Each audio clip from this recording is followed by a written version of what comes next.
kasilag, ikaw ang among magbalantay, ikaw ang among iwan sa dalan sa kalisdanan, inahan nga balaan. Ako si Father Charlton Plateros, SVD, taga Motusor, Loon, Bohol.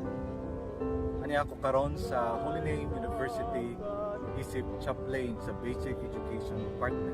Nalipay kong dako nga mibarog pagbalik ang atong simbahan dinhi sa Birhen sa Kasilak sa atong lungsod sa Loon. Timaan kini sa lig-on na pagsalig kanatong mga ignanon. Ug dinhi usab na hulma, itubo ug nilambo ang akong bokasyon sa pagkapari o pagka-misyonero. Ang usab kini ka hagit ka nato kaluyos sa mga lakinayang mga katalagman sa atong kinabuhi, dili kita mawad-an sa pagdaog kay ang Dios sa kanunay nagauban ka nato. Ug yaging nako ang mga kabatanunan labi na dinhi sa parokya sa Loon na ato sa pagadawaton ang tawag sa pagkapari ug pagkareliyoso na dili kita mo pumili sa paghalad sa atong pagkalingon sa paghalagad sa Dios. Happy Fiesta kanatong tanan.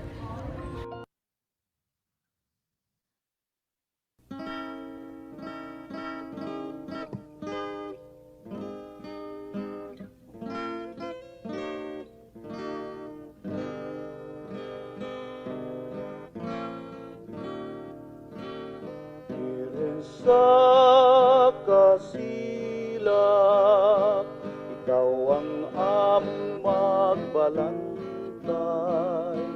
ikaw ang among iwan sa dalan sa kalisdanan, inahan nga balaanon, inahan nga mapailon, ray na kaning lungsod nga lunano.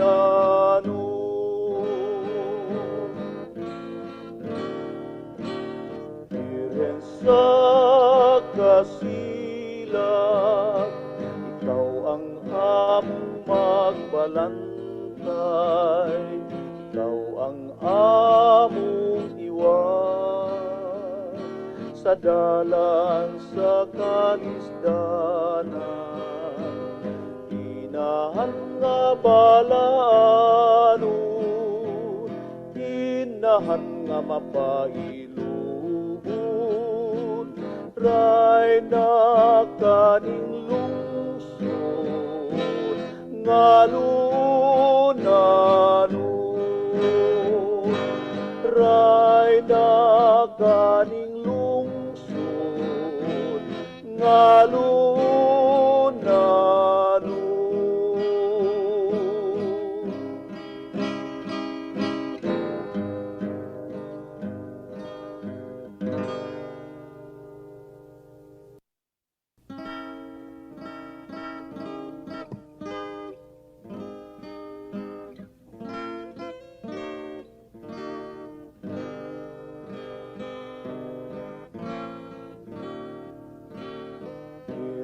Sa kasilak, ikaw ang among magbalantay, ikaw ang among iwan sa dalan sa kalisdanan, inahan nga balaanon, inahan nga mapailon,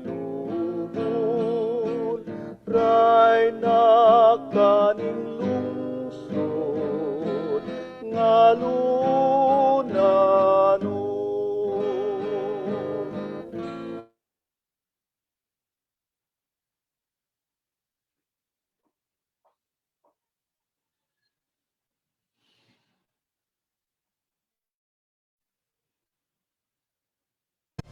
I can be that I wanna be.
my mind. I can be that I wanna be. Holy name university. I wanna be. Open my mind. I can be that I wanna be.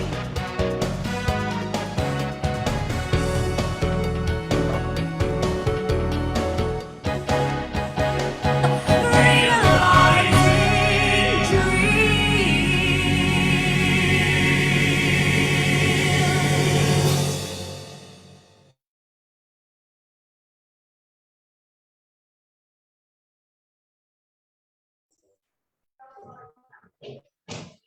Good afternoon, everyone. Before we begin with our webinar proper, please allow me to share with you our house rules for this activity. Kindly indicate your name in this format. Example, HNU dash your name. Then, or another example could be Loon dash your name. Thank you. And please mute your speakers. Unmute them when it is your turn to speak, and mute when you are done speaking.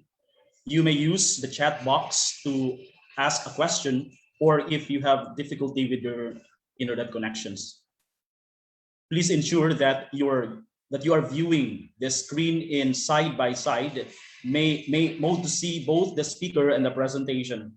Let me repeat, please ensure that you are viewing the screen in side by side mode to see both the speaker and presentation, and slide the screen separator to the left or right to adjust the size of each view. Please be informed that we will be recording the session. The recording is purely for documentation purposes and will not be shared to anyone without prior consent. Thank you so much. Let us begin with this activity. Let's pause for a while for our opening prayer and a singing of hymns by the HNU Chorale.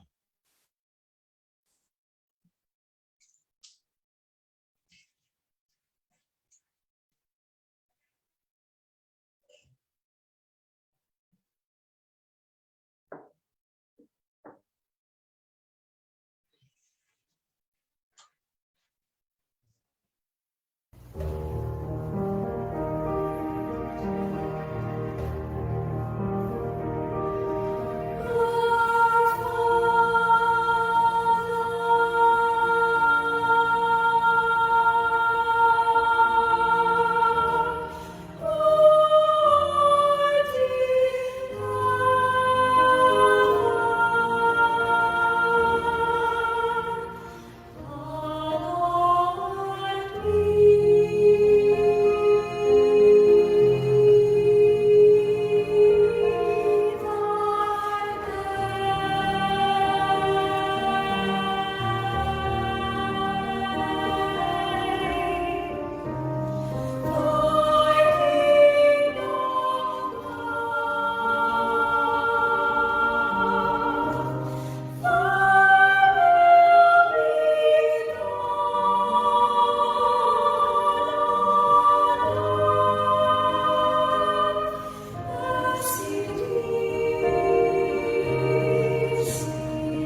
In the name of the Father, the Holy Spirit. Amen.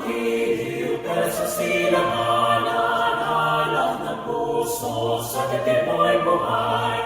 Lupang hinirang, tuwid ka ng magiting, sa manlulupig, di ka pasisir. Sa nagtatakbundok sa simoy, sa langit na mahal, may nilagang tulang at awit sa paglayang minamahal. Ang isa't ng watawat ko'y tagumpay na nagbibigay. Ang bituin na karangyan, kailan ang may na magigiling. Lupa ng araw ng wala ay pagsita, buhay langit sa piling mo. Ang ligaya na pagpay makapit, ang mamatay ng langit sa'yo.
Thank you so much, our Holy Name University Chorale, for sharing your giftedness to make this activity, this afternoon's activity, more worthwhile and memorable for all of us. Before we begin to the webinar proper, I would like again to share with you our house rules. Kindly indicate your name in this format. Example, HNU dash then your name, or Loon dash then your name. Then kindly mute your speakers and unmute them when it is your turn to speak, and mute when you're done speaking. The chat box to ask questions, or if you have difficulty with your internet connections. Please ensure that you are viewing the screen in side-by-side mode to see both the speaker and slide the screen separator to the left or right to adjust the size of each view. And please be informed that we will be recording the sessions. The recording is purely for the documentation purposes and will not be shared to anyone without prior consent. Thank you so much. Holy Name University Integrated Basic Education Department, in coordination with the Order of Augustinian Recollects Province of St. EZEKIEL Moreno and the Our Lady of Light Parish in Loon, Bohol, presents the faith and perseverance for over 2 centuries, Loon, Bohol, in the Augustinian history, with our guest speaker, which will be introduced in a little while, to commemorate the 8th year anniversary of the devastating 7.2 magnitude quake, Bohol quake, on October 15, 2013, at around 8 o'clock in the morning. And we are very grateful to thank the following sponsors. We have sponsored the Holy Name University Integrated Basic Education Department, co-sponsored by the province of St. EZEKIEL Moreno, Order of Augustinian Recollects, Our Lady of Light Parish in Loon, Bohol, and SHANNARA SHA Alumni Batch 2006. Thank you so much. At this point, let us listen to the words of welcome coming from the Holy Name University President, Father Roel F. Laro, SVD, MAT, PhD. Let us give our virtual applause to Father Laro, SVD. Good afternoon, Father. Good afternoon, Teacher Celso. Thank you for that generous introduction. And good afternoon, everyone. I noticed that right after the filing of certificates of candidacies, right away the battle for campaign started, hoping to get good share of supporters. There is a battle of political colors in one hand, and a battle of historical recollections on the other. Sadly, though, the use of historical memories is now confusing many minds, especially in social media postings. One can hardly distinguish which one is a fact and which one is a twist of fact, circumventing the truth in order to suit propagandist ideals. But this afternoon, we are gathered for a different reason. Yes, we will talk about history, but not a distortion of history, rather an honest presentation of history, so that, using the words of Dr. Sarah Bossing in her Facebook post, we will not be loose in our grip of our very own story. And what's more, this afternoon's academic conversations, this afternoon's webinar to commemorate the 8th year anniversary of the devastating 7.2 magnitude Bohol earthquake will make us see our faith and our perseverance as a people, as Bolanon in general, and as Loonanon in particular, mirrored in history. And so to everyone, in the name of Integrated Basic Education Department and of Holy Name University, welcome. And maadjong hapon kanatong tanan. Ngayong hapon, Father. Maayong hapon po, Father. Good afternoon. Thank you so much for the warm welcome. And at this point, we will now listen to the message from Father Emil Kilatan, OAR, an archivist and history professor, RST. Let us give our virtual applause to Father Emil, OAR. Good afternoon, Father. Good afternoon to all, and congratulations for the, we might say, the revival and the, we might say, restoration of the church, no, in Loon, built by the Augustinian Recollects. No? So allow me, before anything else, allow me to clarify some nomenclature, because the lay people, even lay historians, are not so familiar with religious nomenclatures in Philippine church history. Unang-unang nomenclature po, the Jesuits are not friars. Correction po, I repeat, the Jesuits are not friars. There were 5 religious groups, no, congregations who came to the Philippines. 4 of them belonging to the friar orders, namely the Augustinians, 1565, the Franciscans, 1578, the Dominicans, 1587, and the Recoletos, Augustinian Recollets, or Recoletos for short. Please call us Recoletos, in 1606. The third group, who arrived in 1581, were the Jesuits. They are not, present tense po, they are not friars. They belong today, as we classify them today, as Society of Apostolic Life, like the SBD, CICM, etc. Second nomenclature that we have to be clarified here. No? The patroness of Loon, Our Lady of Casila, no? And you call it, no, Our Lady of the Scepter. No?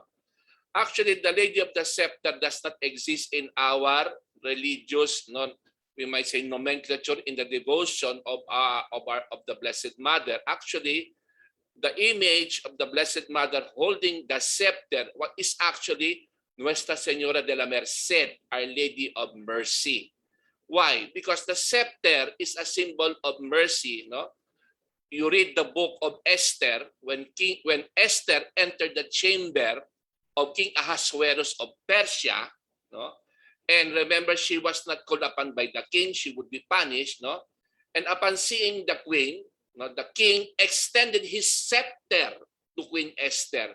Ibig sabihin, she's being forgiven for her, we might say, entrance to the chamber without being called upon. So the scepter is a symbol of mercy extending to the sinner.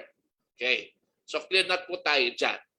Now let's go to this message that I'm going to give about the history of the Recoletos in Bohol in general.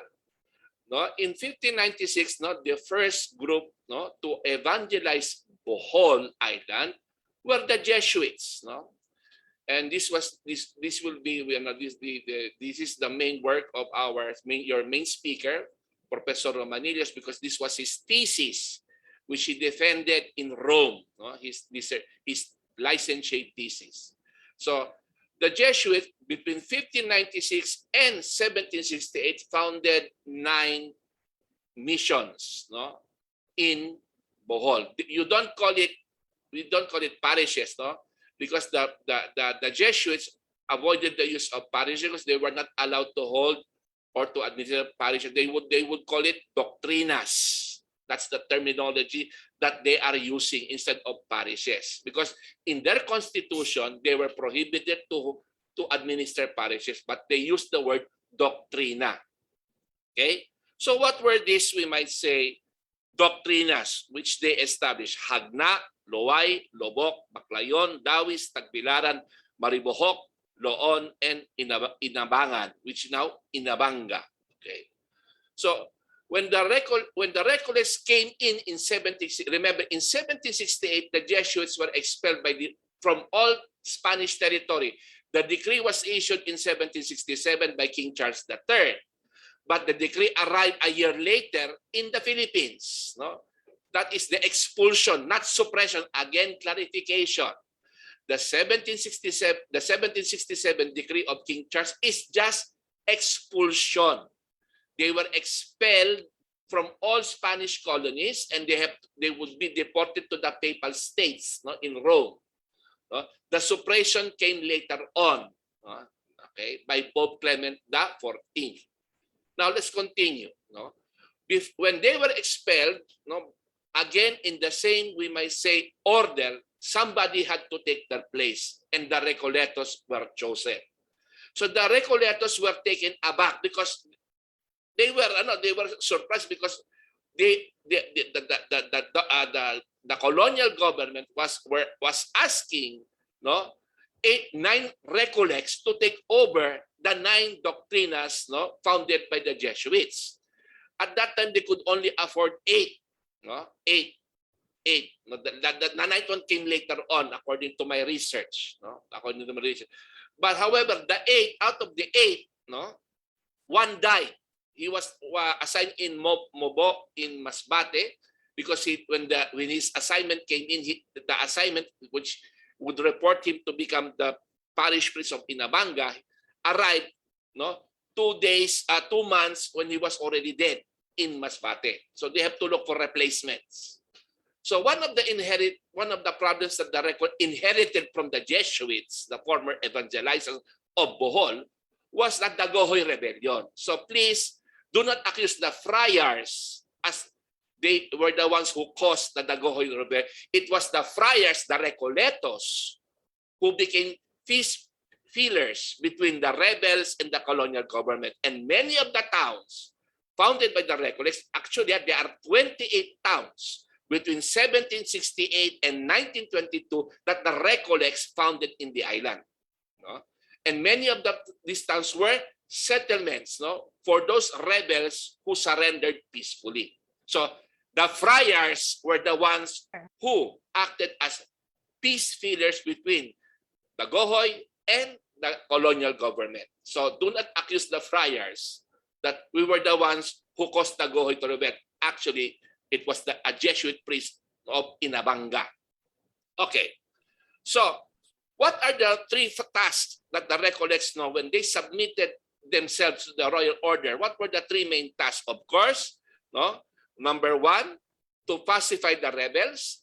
Number two, to improve what the Jesuits left, no, they received from the Jesuits, including the churches, because when after the earthquake of the earthquake, no, then researchers from the National Historical Commission of the researchers came, and I presented them the causes notables of all the parishes of Bohol, and they discovered that between 1768 and the 1890s, there were already tremors that Bohol was experiencing.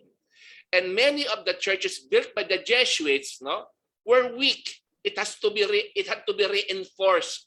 So some of the churches that were built by the Jesuits had to be reinforced by adding buttresses in order for the wall to be sustained during the tremors.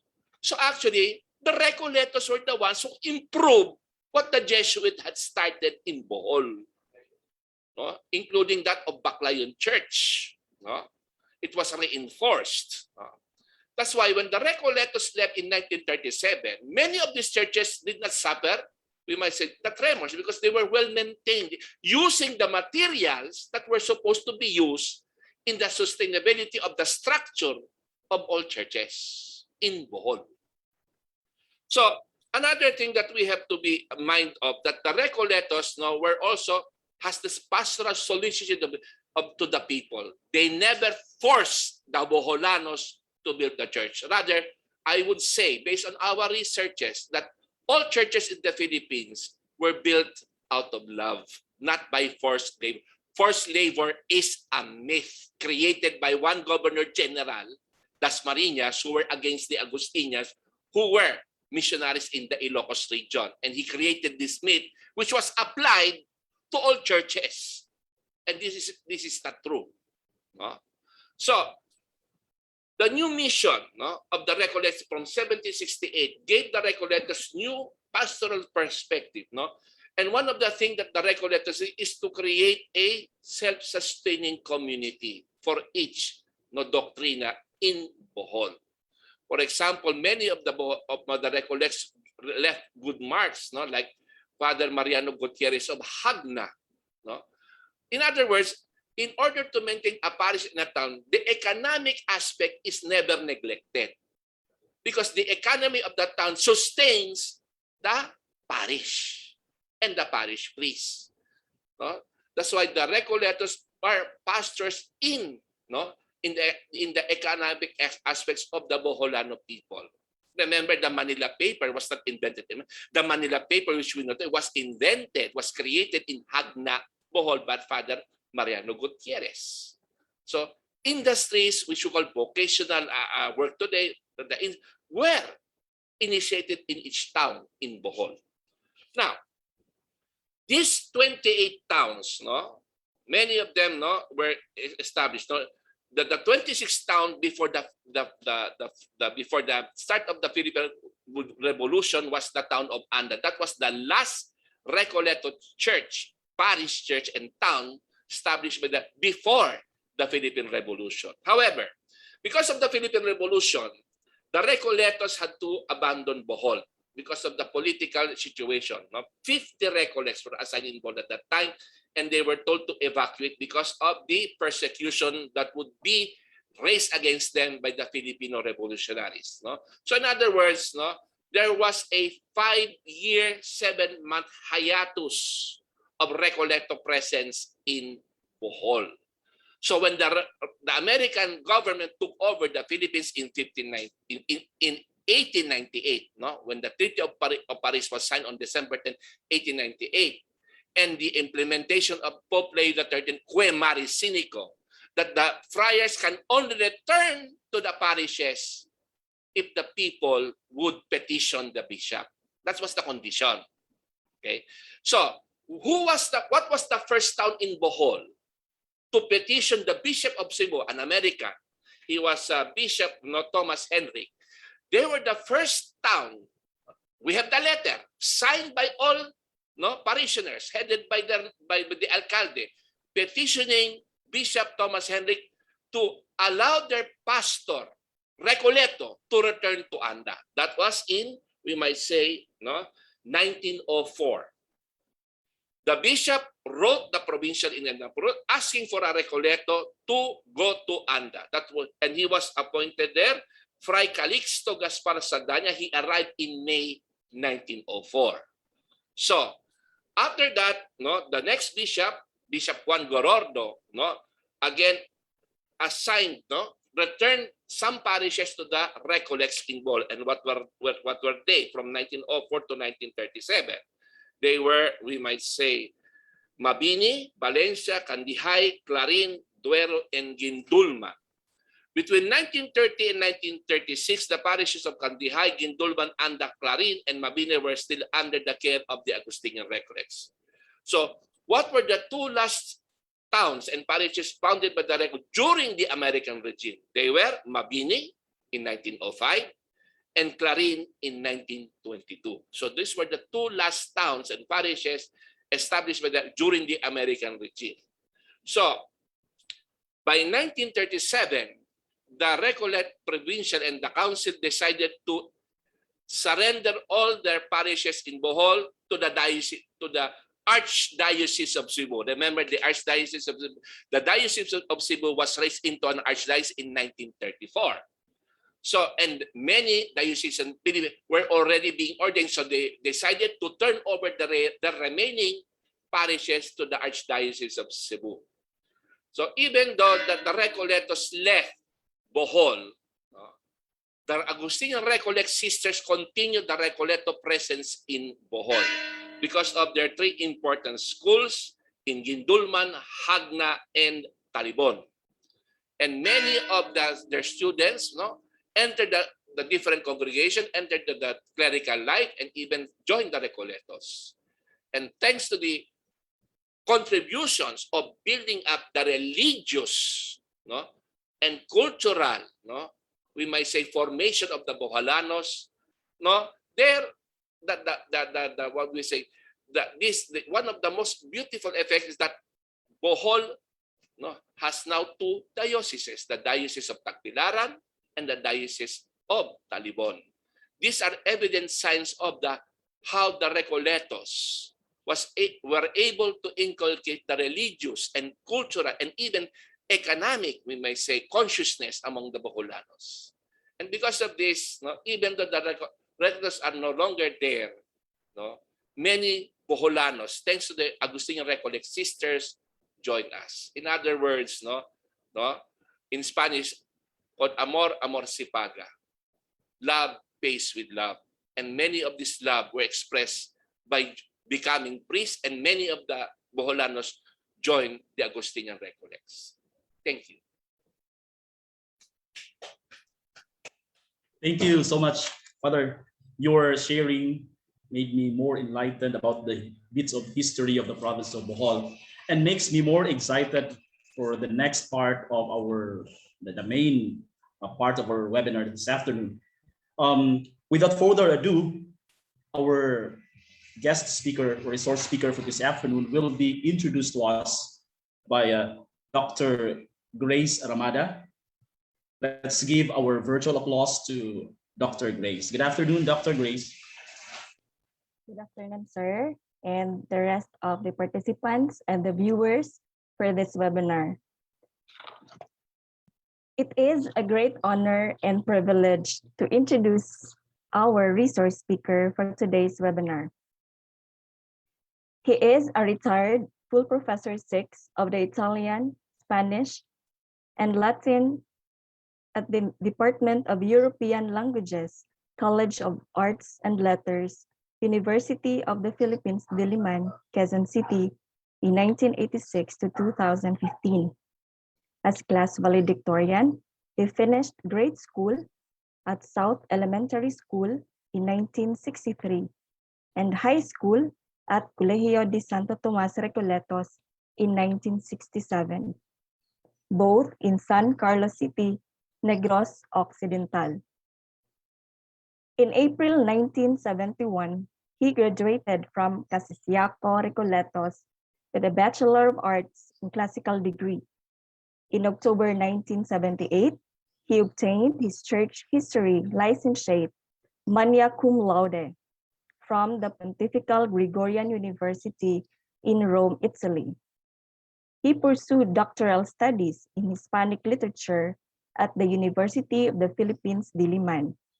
He earned a diploma de Lengua y Cultura Españolas from the University or Universidad Internacional Menendez Pelayo in Santander, Spain. In 1986 to 2015, he taught Chabacano literature, Latin, and Spanish at the UP Diliman. He further taught over 20 courses in Italian language, literature, translation, research methods, culture, and civilization.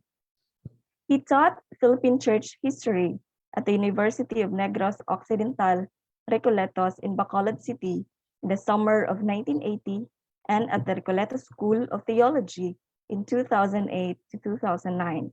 Furthermore, he gave classes on the history of the Augustinian Recollects at the Seminario Mayor Recoletos, Baguio City in 1979 and at St. EZEKIEL Moreno, the Vicente Recoletos, Antipolo City, and 2 OER history lectures at the Mes de Preparación para la Profesión Solemne held at Talavera House of Prayer and at Casasiaco Recoletos Seminary. Our resource speaker received 4 professorial chairs from the University of the Philippines, Diliman, and did extensive research on the Chabacano language, the Gohay Revolt, the 19th century revolutionary friar from Manila, Friar Seychelles, and the Chabacano Zarzuela. He is a teacher. He has been a teacher since 1975. He taught at Colegio San Agustin in Spain, Casasiaco Recoletos in Baguio, Far Eastern University in Manila, University of Negros Occidental Recoletos in Bacolod, Lyceum of the Philippines University in Manila, Mariam College, Quezon City, Recoletos School of Theology in Quezon City, San Sebastian College, Manila, and Carlos P. Romulo School of Diplomacy of the Foreign Service Institute in Pasay, and Magsaysay Institute of Shipping in Dasmariñas, Cavite. He is a prolific writer and wrote and authored several books already. Our resource speaker was made adopted son of Luwai in Bohol Island by the Sangguniang Bayan in 2006 for successfully defending the Luwai side at the symposium on the Blood Compact exact site held at the National Historical Institute, now National Historical Commission of the Philippines in Manila in 2004. In 2008, the Sangguniang Panglungsod of San Carlos City commended our resource speaker in its resolution number 08391 and gave him recognition for his outstanding work and excellent performance in the academe in language and culture. Our resource speaker is often invited to deliver lectures at international, national, and local conferences, seminars, and symposia, and talks in Bohol, Chabacano language and literature, recollect cultural heritage and history. He is a founding member of the Inactive Church Historians Association of the Philippines, and he is the director of the Academia Filipina de la Lengua Española, correspondiente de la Real Academia Española since 2016, and having been its member and project coordinator since 2005 and 2011, respectively. Ladies and gentlemen, It is my distinct pride and honor to introduce our resource speaker for this webinar on A Saga of Faith and Perseverance for Over 2 Centuries, Loon Bohol, in Augustinian Recollect History.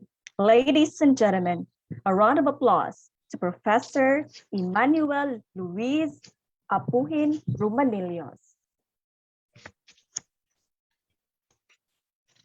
Good afternoon. Maadjong hapon. Saya ko dong, dahil taga Negros. Pero akong amahan taga Cebu. Akong inahan taga international gid ko. Naghangay ko mga parente dira sa Bohol, Korte, sa Loon. Loon. So the topic is a saga of faith and perseverance for over 2 centuries. Loon Bohol in Augustinian Recollect history, 1768 to 1898.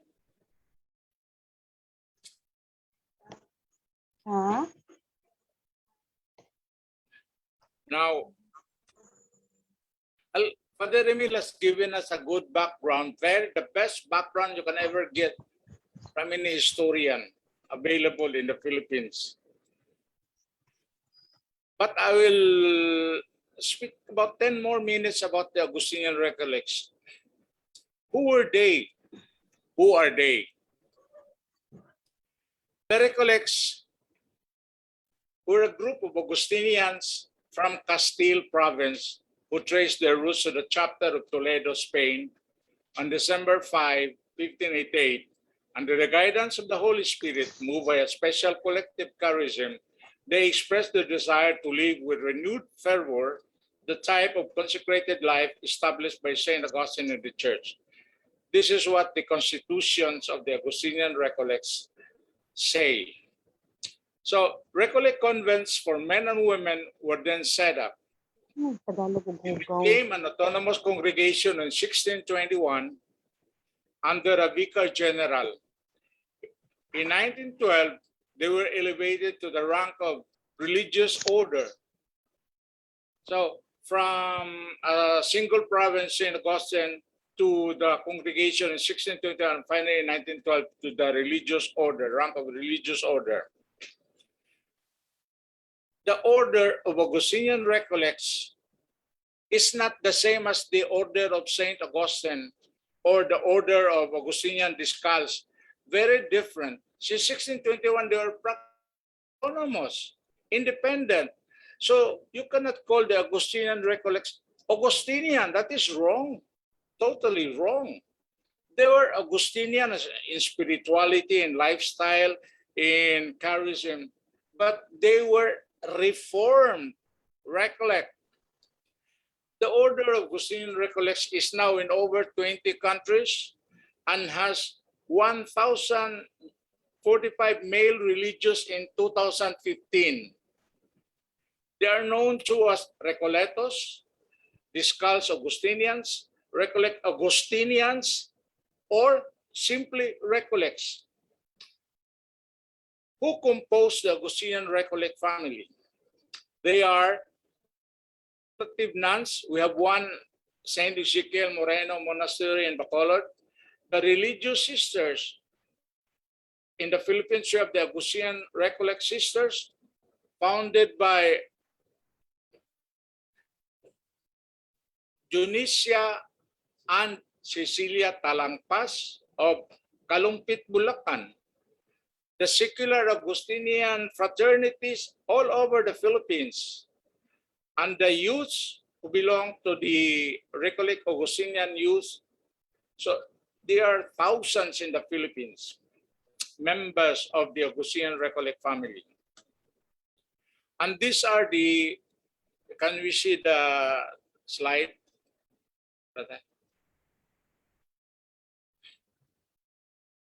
These are the Augustinian Recollect members with Father Miguel Miro of Fray Miguel.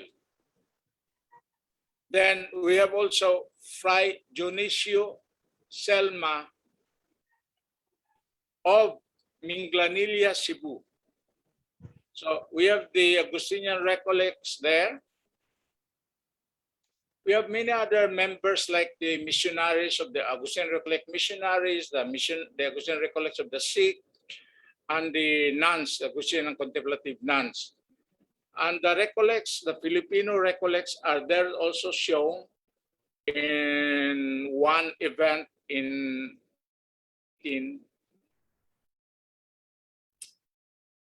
the Recollects have done so much for the Philippine culture, for Philippine history. We have here in our slide.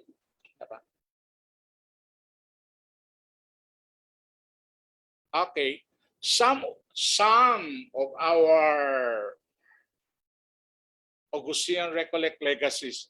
We have Virgen del Carmen, El Padre Capitan,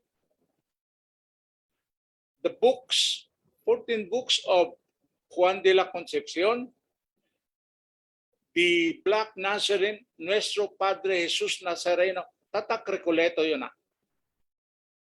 The forts in Romblon, the forts in Taytay,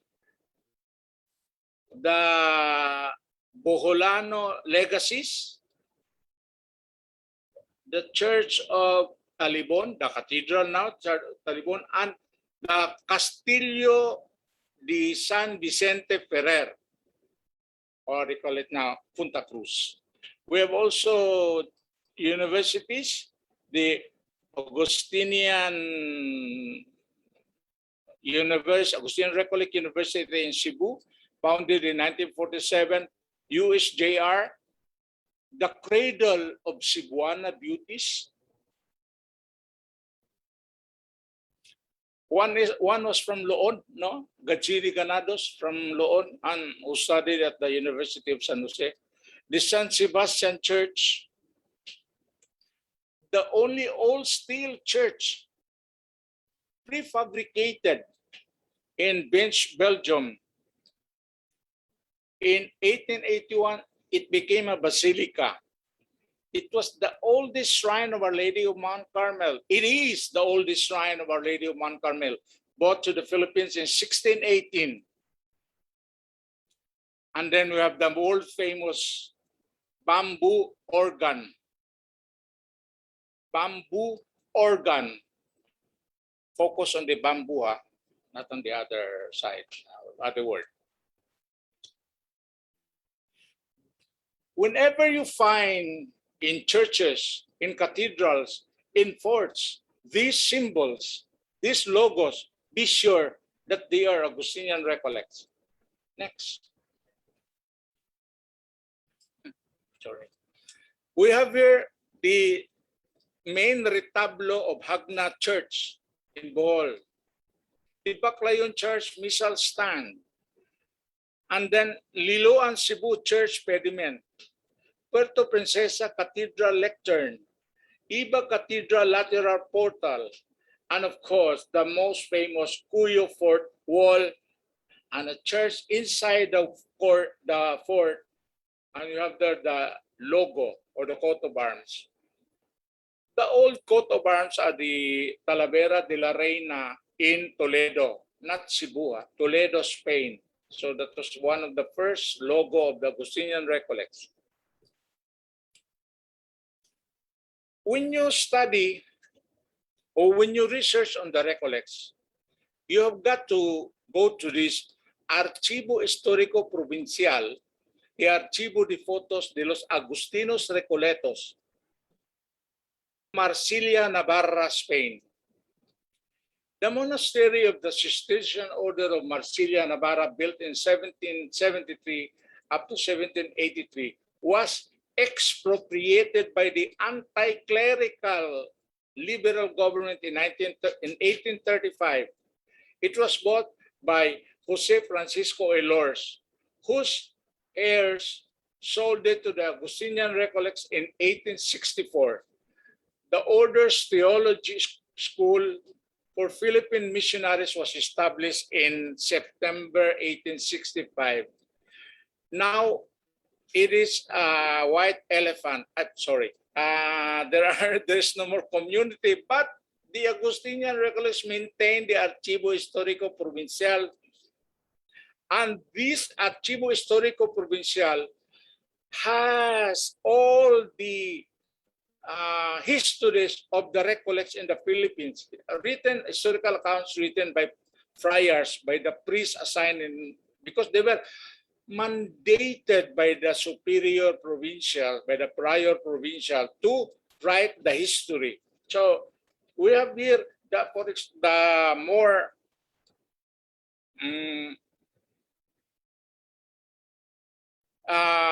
archives. We have one in Archivo Recoleto here at the back, where Father Emil Kilatan is our archive administrator.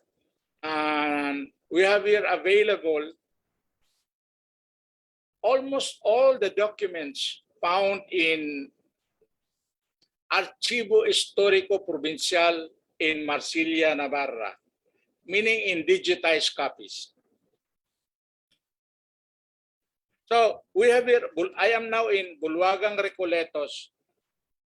This is to inform everybody that if you really want to have a serious research, investigative research, and study of the Recollects, you have only to come here to the Archivo Recoleto in Bulwagang Recoletos.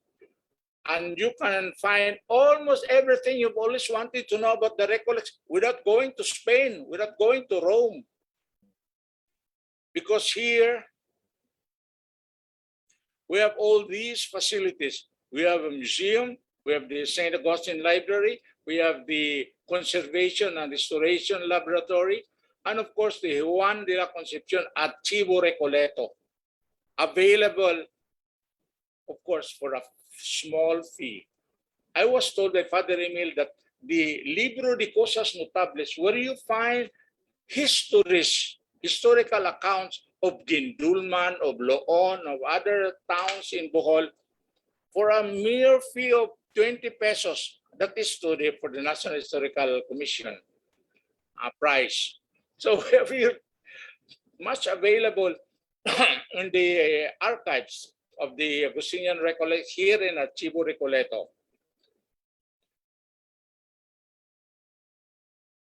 The Archivo Recoleto is beside me, and the building beside where I stay, in this Father's Library. You have here the books outside, no? The available reference books, and we have the 4 living legends of historical research. Father Emil Kilatan, the archive administrator, then Father Dionisio Selma from Mira-Nila, the prior provincial, and Father Miguel Mero, the prior general, and of course the most respected Augustinian Recollect historian, who in December is going to publish his 3rd volume of Historia de los Agustinos Recoletos.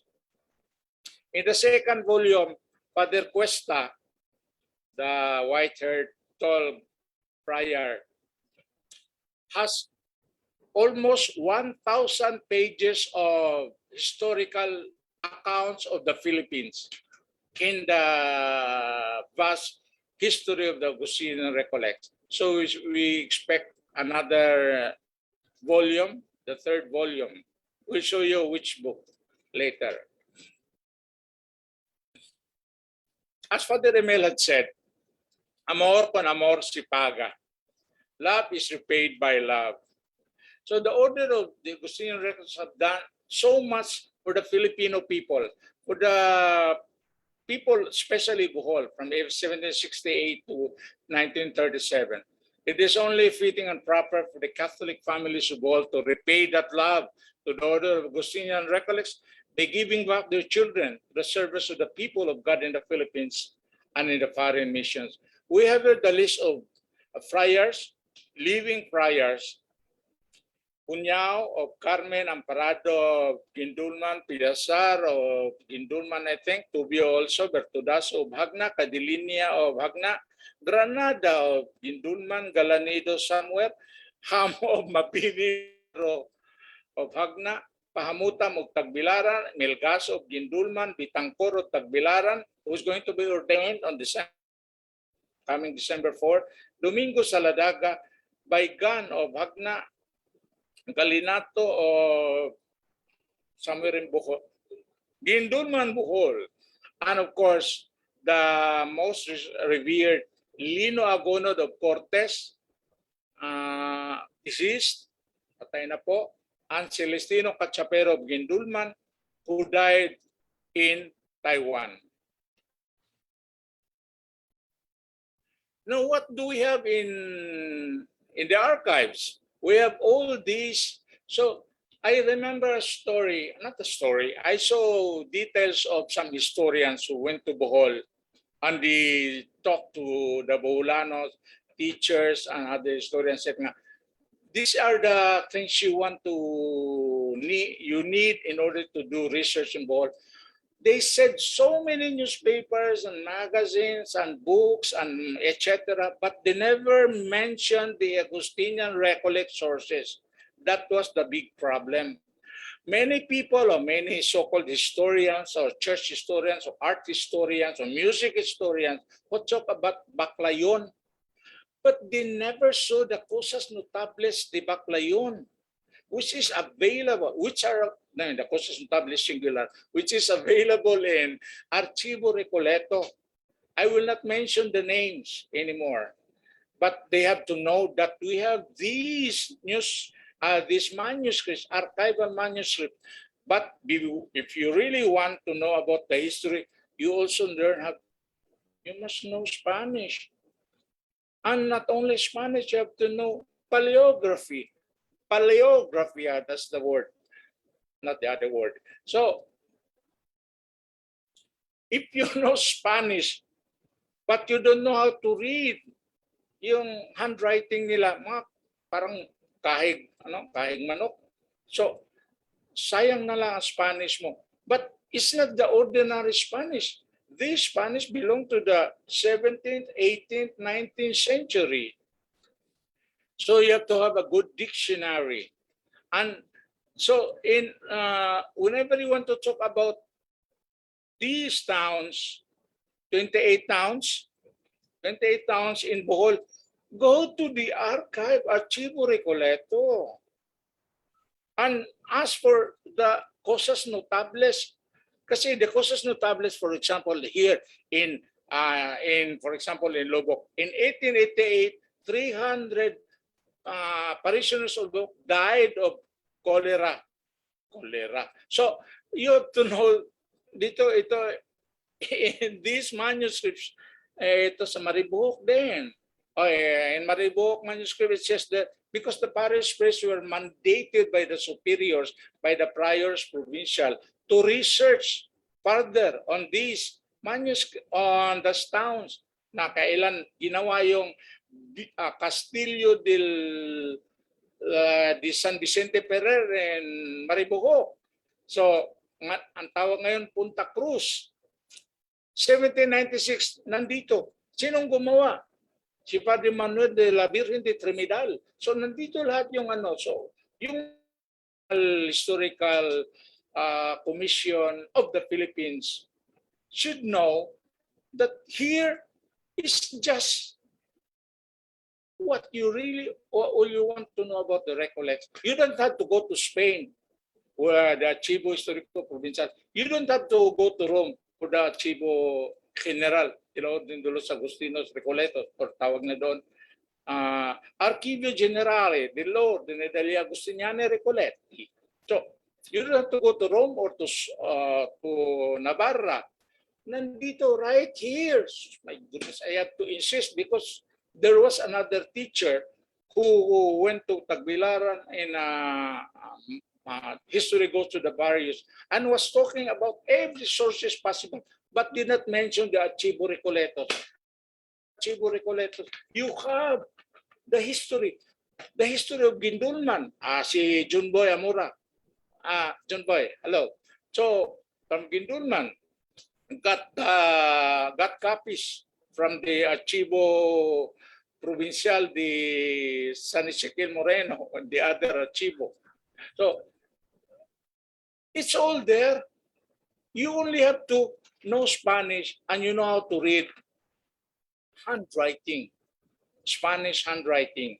So Punta na lang kayo dito, ha? Mura lang. And the next you have the Albuquerque. Albuquerque, Bohol. I gave copies of this Cosas Notables de Albuquerque. Albur man ko ng mga shirt. Tagbilaran, Tagbi. Albuquerque, Albur. So, I gave to Engineer Gesterol, hi, Engineer, kumusta ka dyan? I gave that because he was asking about anong ginagawa sa mga babae na lalaki at the same time. Kasi mayroong babae na nakabuntis ng kapwa babae sa Albur yun. So I gave him all the details. Anong tawag yun? Transgender? O hermaphrodite po. Hermaphrodite. And Engineer Gesterol, fellow historian there, was very happy to have details. And then we go further to Corelia, Antequera, Dawis, Inabangan, Inabanga, and Tubigon. But the most important for our case now is Loon. Here we have a 12-page manuscript folio, 12 folios, 12 hojas, written by Father Felix Guillen. Felix Guillen was assigned in 1894, but he was mandated by the prior provincial. Hoy, huwag ka magpatamad-tamad yan. You write about the history of Loon. And here we have the history of Loon in 12 pages, all ready to be provided to the Lorne Historical Institute or Society, if ever there is. Everything you want to know about Lorne is here. Almost everything. Now, the Recollects. The Recollects, so for your information, if you want to research about the Recollects in Tarlac, in Pangasinan, Zambales, Batangas, Mindoro, Calamianes, Palawan, Antipolo, Contra Costa de Luzon, Casiguran, Binangonan, Romblon, Sorsogon, Masbates, Cebu, Camotes, Bohol, Siquijor, Negros, Capiz, Basilan, and Eastern Mindanao, and especially sometimes the events in Manila. You only have to come here to the Archivo Recoleto. Okay. All the Recollects who come to the Philippines always pass by here since 1608, when this building was built by the Recollects. We have there the marker, simbahan at kumbento ng Recoletos, and then the old churches, which after the war, the old church of San Nicolas, which after the war was damaged and later on demolished. It is now the site of Manila Bulletin.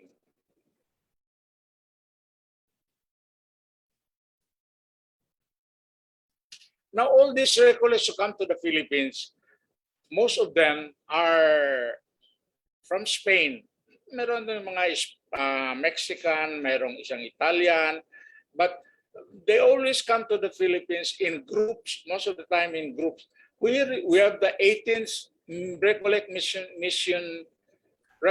to Manila, and 14 missionaries here, nag-posting sila sa Manila, Barcelona, for posterity.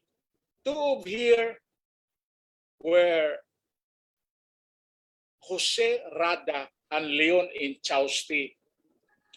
These two, you should be proud, Boholanos should be proud, that here in Bohol, we had two friars who were martyred in 1936, and they are beatified and considered for veneration for the whole church.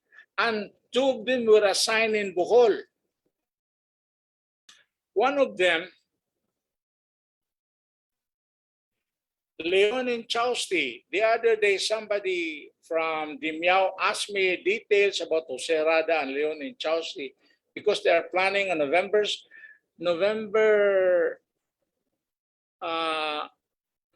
17 to celebrate the birth of Father Jose Rada.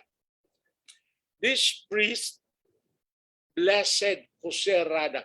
Hindi nyo alam na mayroon na palang magiging santo, blessed ngayon, so far kasi kailangan pa ng milagro, who work in Bohol.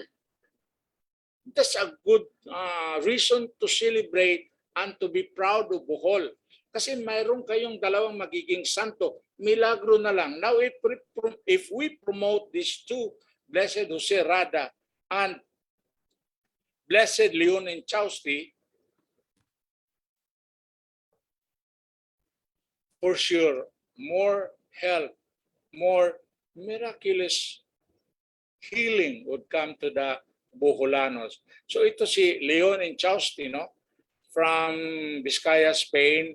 Na-assign po ito sa Carmen, sa Luay, sa Dimiao, then back to Dimiao, and of course in Pilar. This was the old Sierra Bullones, Pilar na ngayon. Pilar na karon. Ubay.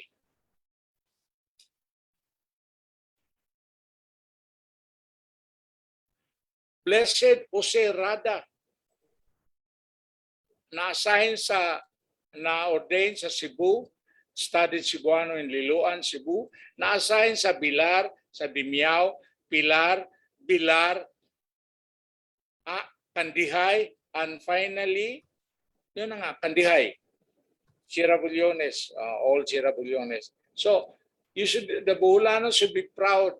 Not all Filipinos have martyrs. Mayroon nga si Lorenzo Ruiz, pero made in China yon.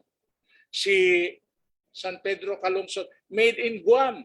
Pero ito, more than 15 years, total of 15 or 20 years, they stayed in Bohol. Boholano ito.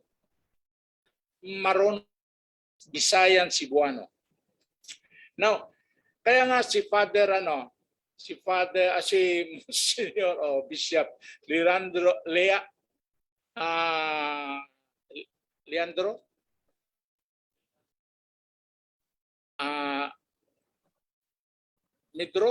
Leonardo Medroso, pasensya na Bishop, Leonardo Medroso, nilagay niya they have it painted si Leon and Chausti and Blessed Jose Rada and Chausti diyan sa Cathedral sa Tagbilaran, the Martyrs of Montreal. Actually, lima sila. Yung lima yon from left to right, si Father Julian Moreno, pamangkin ni Saint EZEKIEL Moreno, si Blessed Leon and Chausti, Blessed Vicente Soler, and the one in the middle was the superior of the community.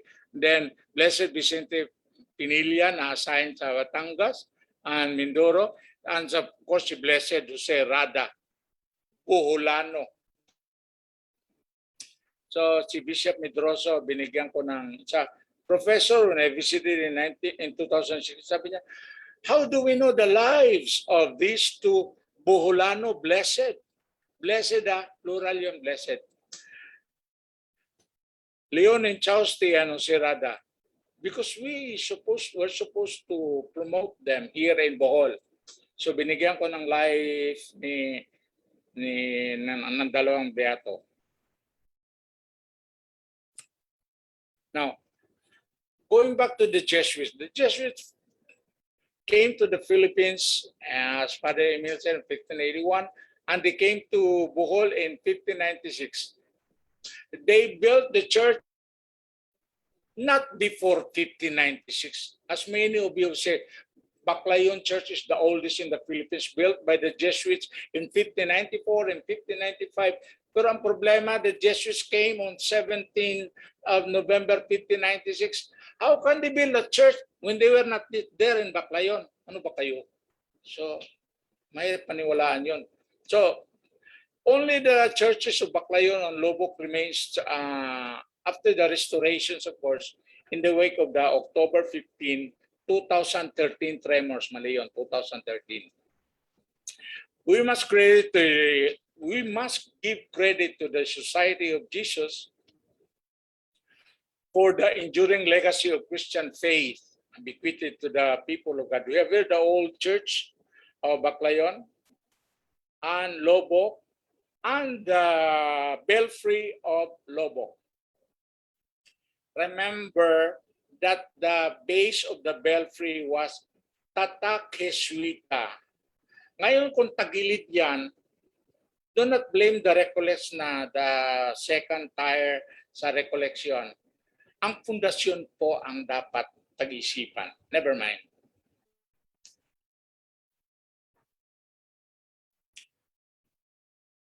The Jesuits built Baclayon, 1596, Lobok, Dawis, Hagna, Inabanga, Tagbilaran, Limiao, Loon, and Maribohok.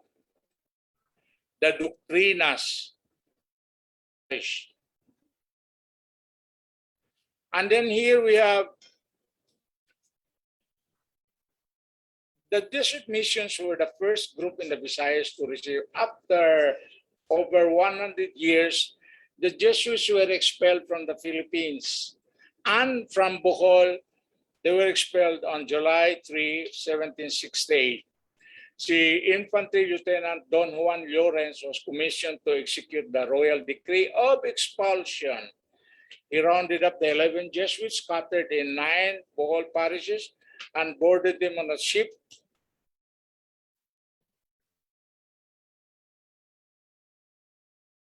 to Manila. These are the names of the Jesuits: Ignacio Discaliar in Lobo, Salvador Guirisi, Jose Berrenguer, Juan Bautista Jaulen, Manuel Arenas, Marcos Marquinez, Andres Borrego, Carlos Barberan, Ignacio Agras, Pedro Pasos, and Juan Soriano. Sa Loon, there were 2 priests there, Juan Bautista Jaulen and Manuel Aranas, companion, or they call it in Spanish, socio. They were replaced by Pedro de Santa Barbara. Ito yung peace negotiator ni Dagohoy. Jose de Santa Orosia, Nicolas de San Asuncion. Sa Loon, si Manuel de la Concepcion. So we have the town and parish of Loon, the ministers of the Society of Jesus. The Church of Loon was a mere kamarin or hut, makeshift. They stayed there for 15 years. Yun lang nagagawa nila. And the convento was made of nipa and bamboo. Pinobre lang talaga. The church edifices were in a very bad state and ruined when the Recollects took over in 1768. In October, the church had one sole retablo, isang retablo lang, isang altar. Extremely poor and almost ruined with very few ornaments for the divine worship. Galing ito sa yung Cosas Notables de Loon, yung sa left. Ang description, hindi ko gawa-gawa ito. Sabihin nyo, grabe naman. Siniraan talaga ang Diyos. Hindi. Binabasa ko lang po. You want me to read the Spanish? Hindi naman nyo maintindihan siguro. Durante la administración de los padres jesuitas que duró hasta el mes de octubre de 1768, no se registran ni se tiene noticia de etcétera, etcétera. So they said that the Jesuits were able to baptize 1,486. So kunti lang ang mga parokyano sa Loon. Kaya na pag when the Recollects arrived in October, headed by, of course, the Santa Barbara, they occupied 8 parishes. And at that time, we have not accept, nangihirapan ang mga Bulano because the Dagohoy Rebellion was ongoing. Hindi yung they occupy the entire Bohol, as some historians would love to say that the rebellion of Dagohoy, the revolt, talagang they took over the whole Bohol. Hindi po, doon lang sila sa norte, sa Inabanga, saka sa Talibon. So, but the Recollects were complaining, especially, take note, I discovered that Bohol the rebel of Bohol, si Francisco Dagoy, died already by 1782. Patay na siya. He did not live up to 1829. According to a letter sent by the Bishop of Cebu to Manila, who was complaining that Dagoy is already dead. So the letter was dated 1782. Nabasa ko yon sa letter ni Ignacio Salamanca. How come mayroon pang rebellion sa Bohol? 1782 patay sa si si Francisco Dagoy patay na. How come mayroon pang rebellion? 1782 patay na po si Dagoy. According to a letter of the bishop was complaining to the colonial Manila that there is no more Dagoy. Pero of course, hindi natin alam na marami pang mga mga alipores man, subjects to Dagoy. So, let's continue. So the Recollects, they were tasked to replace the expelled Jesuits.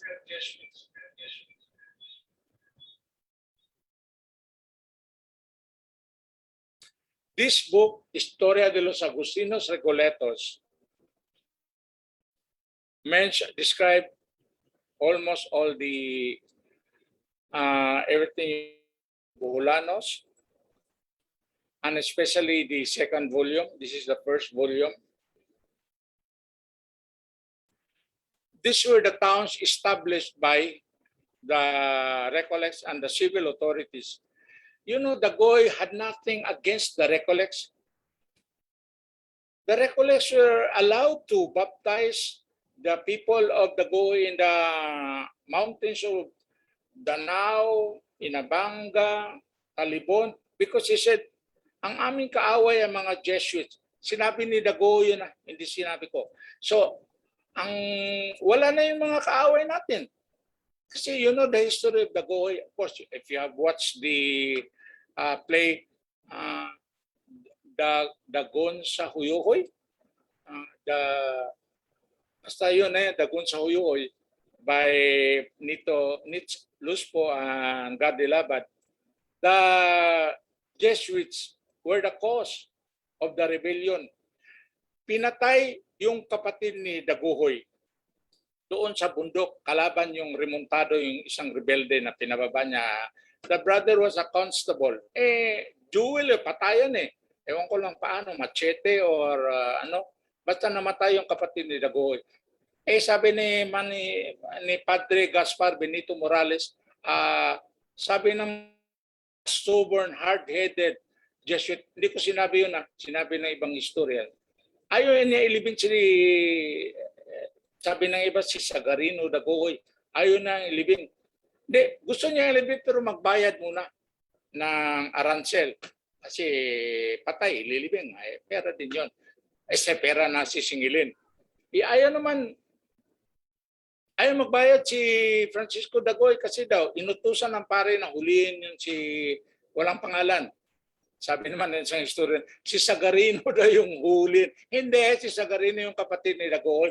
But anyway, si Constantino o Renato Constantino, kung ano mga sinasabi nila. Anyway, so ayaw ilibing ni Gaspar Benito na magbayad muna. Ayaw magbayad si Dagohoy. Kasi inutusan siya ng pare na huliin. Namatay. Anyway, ayaw din ilibing kasi daw namatay sa jewel. According to canon law, if you die, if you are killed in a jewel, you do not deserve Christian burial. Nagalit si Dagohoy at inatasan yung kapatid ko umakit. Tapos nahuli, ayaw niyo. So ang nangyari, nagrebelde si Dagohoy. More than 3,000 followers niya umakyat sa bundok. Danao yata ngayon, Nabanga, ayaw ko lang. Basta somewhere there. Dito naman sa mapa natin,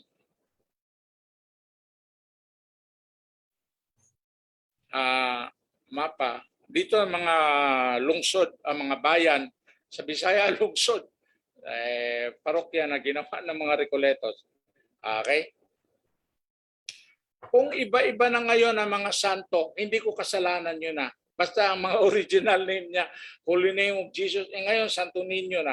Yung Duero, Saint Filomena, natasan ni Bishop Romaldo Rumigo. Oy, Saint does not or did not exist. So, nag-raffle sila. Ang nanalo, Immaculate Conception. Ayan na nga. So, yun. Ang yung iba, binago na naman ng mga, kasalanan yun. Ito naman si Father Emil Kilatan, yung ating nagbigay ng introduction kanina.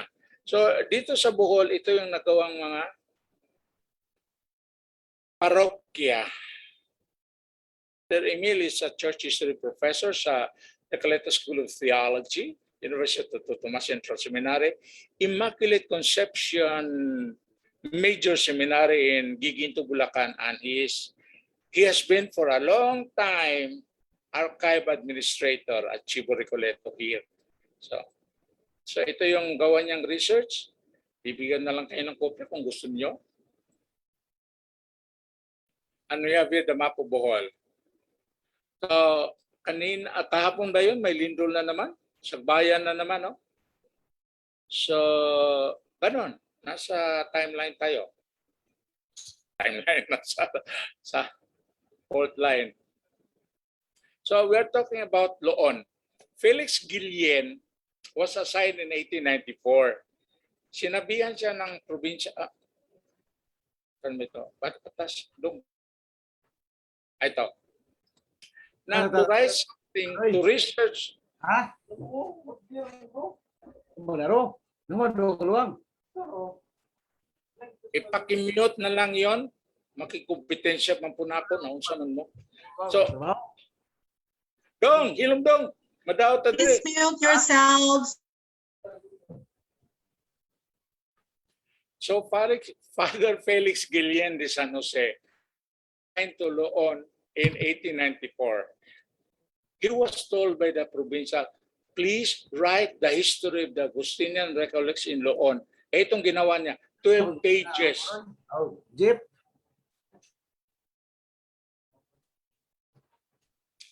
The first missionary in Bohol was Father Manuel de la Concepcion. Manuel de la Concepcion. Ako na pagaling naman. Ba't ko busina? Sorry, Professor. Whoever is the host.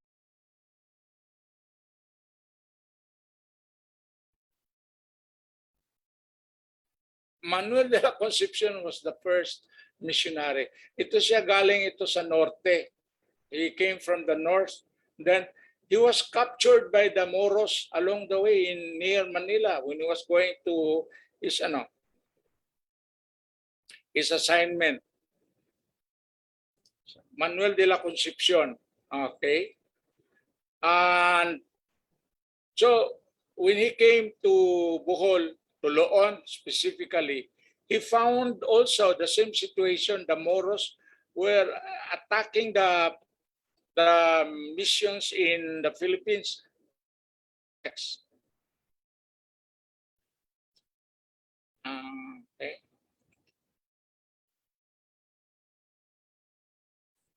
So with Father Joaquin in Cabo de la Virgen de Sopetran, they were able to put the defenses necessary for the protection of the people of Loon.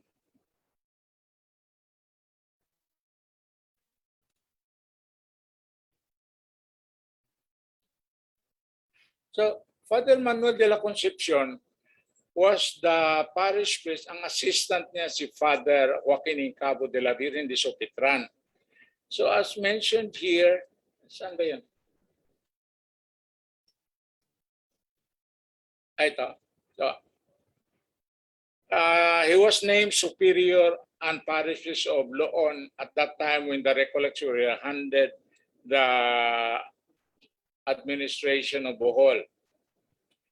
During his term in Manila, he returned from Manila. He went to Balingcagin in, I think it's now Mabini, in Pangasinan.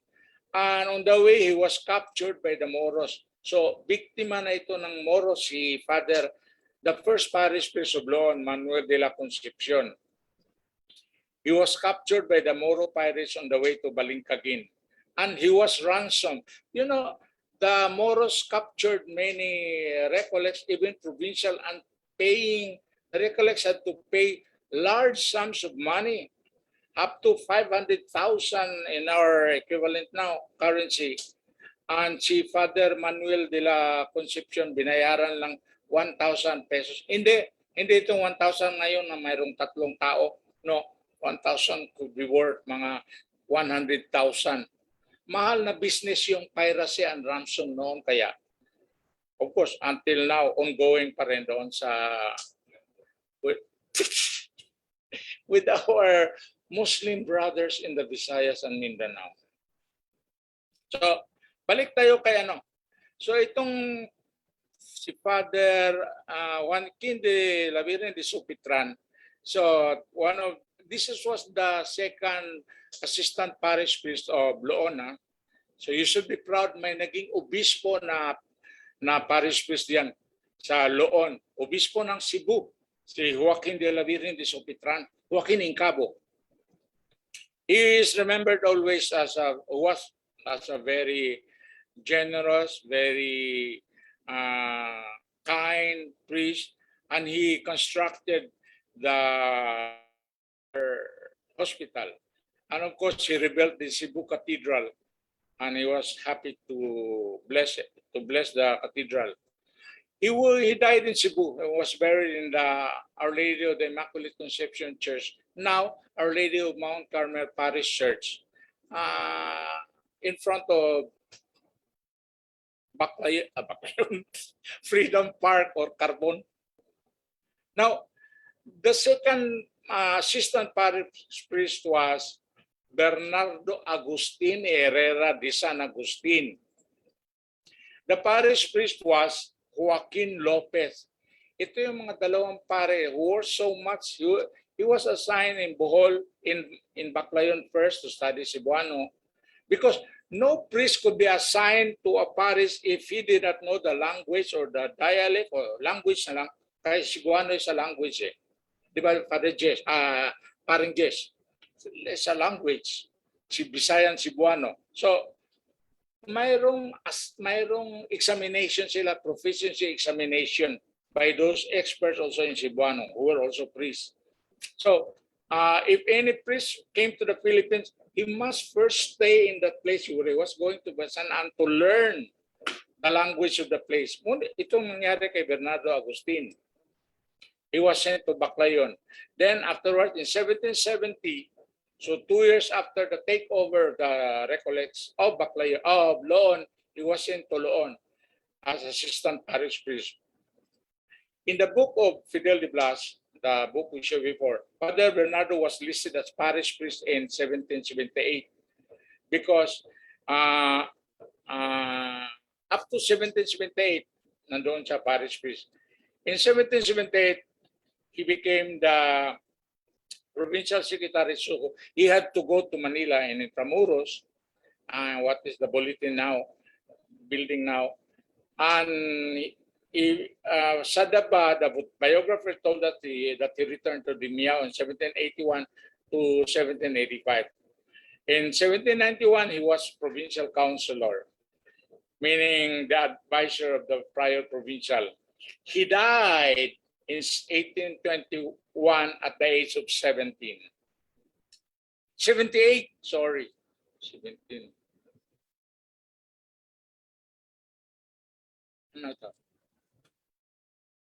Now, the first parish priest of Loon, si Father Manuel de la Concepcion, si Father Joaquin Lopez, together with their assistant, si Father Joaquin Incabo de la Virgen de Sopitran, at si Father Bernardo Agustin Herrera de San Agustin, had to defend Loon because 17th century was plagued by Moro piratical raids. So si Father Bernardo ng Loon, in order to defend Loon, had to buy 2 harquebuses. o archiboses lang, walang H, pwede rin. In order to do, ito yung sample sa, ito, ang archiboses. Bumili ang pare, si Padre Bernardo, para ipagtanggol, ipaglaban o ang mga Tagaloon, mga Loonanons. Kasi just like the people of Baclayon, pag may nakitang mga foreigners, if they saw foreigners on the shore, they immediately run to the mountains. Loonanons, no, yung spelling. So the people, I suppose there are still mountains in Loon now. So the people of Loon is helpless as they were during the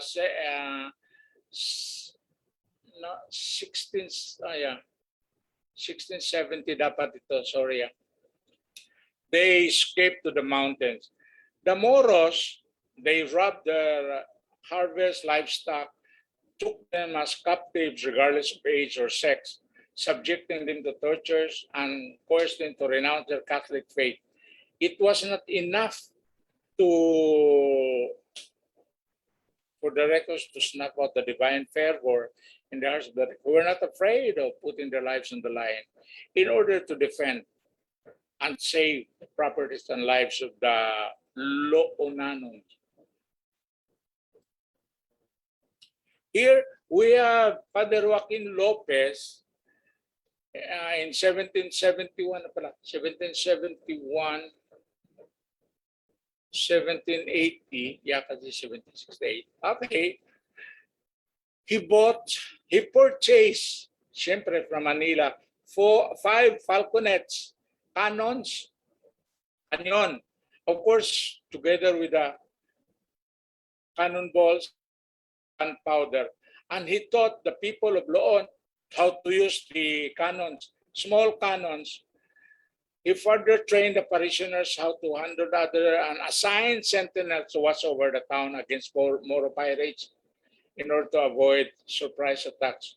With other Loonanons, they further devoted time to erect the kota or walls. These stone walls and watchtowers surrounded the church, convent, and plaza of Loon. I think you can still see the stones left behind, no? Of the plaza of Loon. And there were also watchtowers, no? And in Cabilao, I think they put up there a watchtower, and a cannon. I asked Basil Romanillos, where are the cannons now? I was told that there was one cannon in front of the munisipyo. I don't know sinong kumuha doon sa kabinenta, timbang. Ipatunaw niya, ipatimbang. Oy, suli na ninyo yon, sayang yon, historical yon.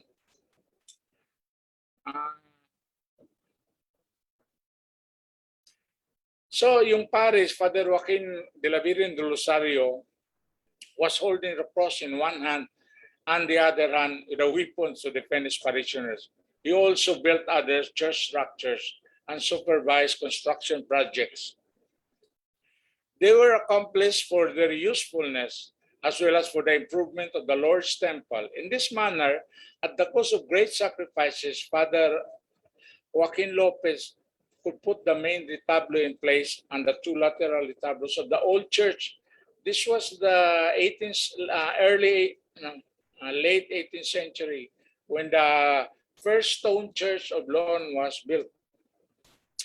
And because the Moro pirates could not easily take the town of Lorne by surprise, except because of the negligence of some sentinels, the residents grew more courageous and confident of themselves. The parishioners regarded the Recollect minister with utmost trust and respect. They then worked more willingly in his projects, like the walls, the church, later on the stairway, and the convent, the old convent, which benefited eventually the Christian community.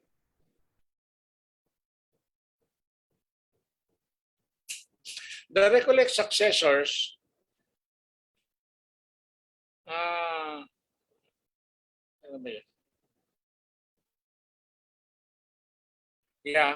the Recollect successors, Jose de la Virgen del Carmen, Diego de San Cosme, Joaquin de San Jose, Joaquin de San Agustin, Santiago de San Isidoro, Ignacio de la Virgen del Rosario, and Mariano de San Jose, who since 1782 had succeeded Joaquin Lopez as parish priest. They continued the church construction begun by Joaquin Lopez during his term in 1771 and 1780. This was the first stone church. They reconstructed the church by making a wall made of sillaretes, cut stones that measured a meter and a half high, and Tabiki Pampango was built over.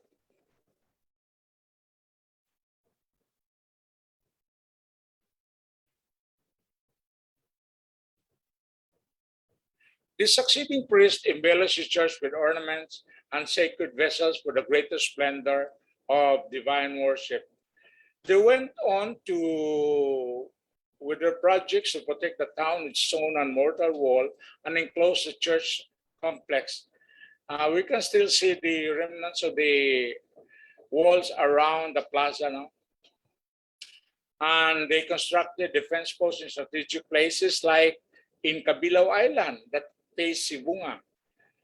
There's an iron cannon there, and they built us. I was told that there is a remnant of the watchtower in Cabilao.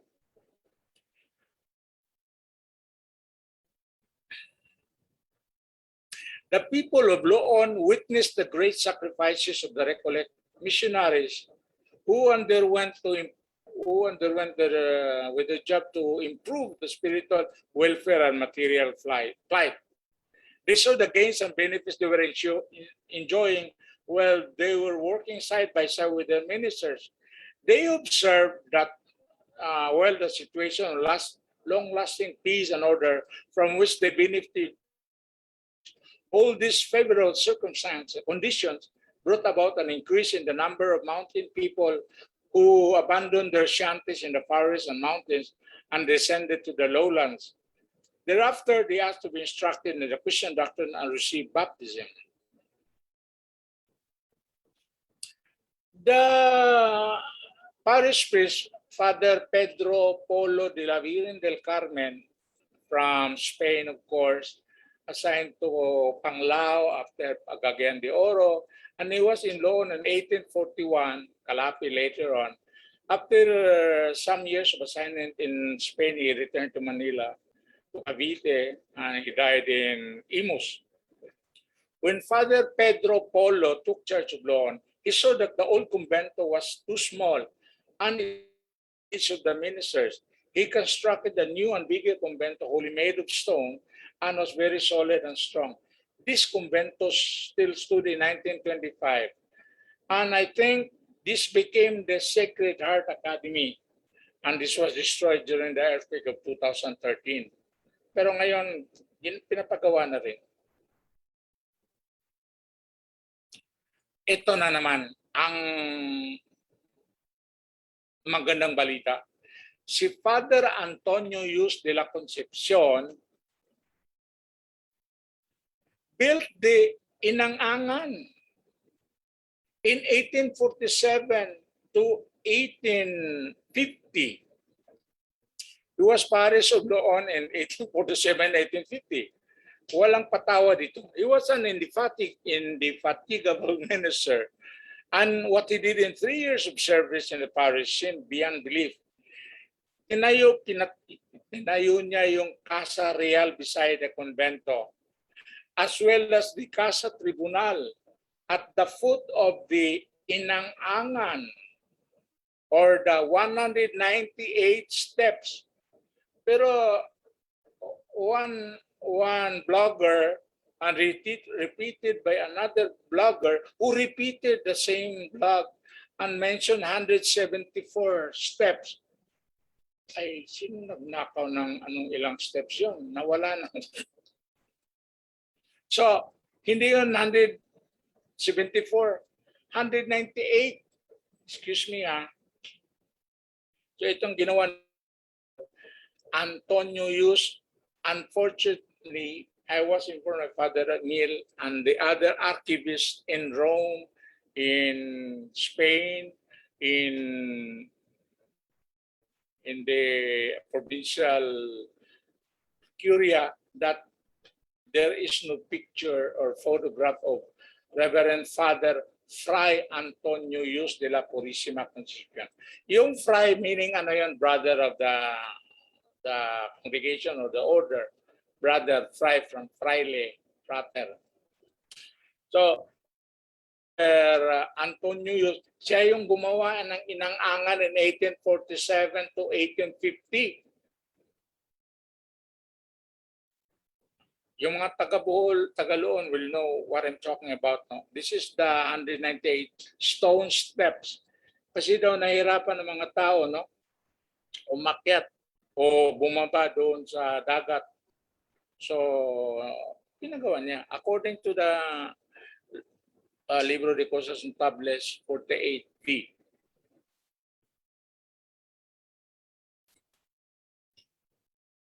Ito na ngayon ang inang-angan, going down to the beach or to the port. The people of Lorne had a hard time going down to the coast since it was located on an elevated portion and a rocky cliff was between the town proper and the coast. So si Father Antonio, hindi siya mismo nag-carve ng mga bato. Siya ang nag-supervise. Pero as usually happens in our history, yun ang mga supervisor ay yung they would be remembered. Yung nag-idea ng project. So the object of generation, a staircase of 198 stone steps, broad and well measured. He was a zealous priest, tireless in providing all kinds of spiritual and material goods to his parishioners. At 46, he died in Lorne in 1850. He was the only Recollect minister to die there and be buried at the gospel site near the pulpit. The people of Lorne remembered very well Father Antonio Yus with gratitude. This was in the first stone church. Now let's hear what the Augustinian brothers said about Lorne in 1850. Father Buseta and Father Bravo. He said that Lorne is a town with a parish priest and a gobernador Silio in Bohol Island. It belongs to the province and diocese of Cebu. It is located on the west coast of the island on an elevated site where all winds meet. Its climate is rather hot. The Augustinian Recollect Fathers administer this town. It has an annex visita, Katagbakan, sulat nila Katarbakan, with 1,897 houses. The Lorne is endowed with a convent and a community building with a jail. This is the Casa Tribunal near the Inang-angan. Noon, there are now no more, which are considered the best. There is an elementary school whose teacher is compensated with community funds.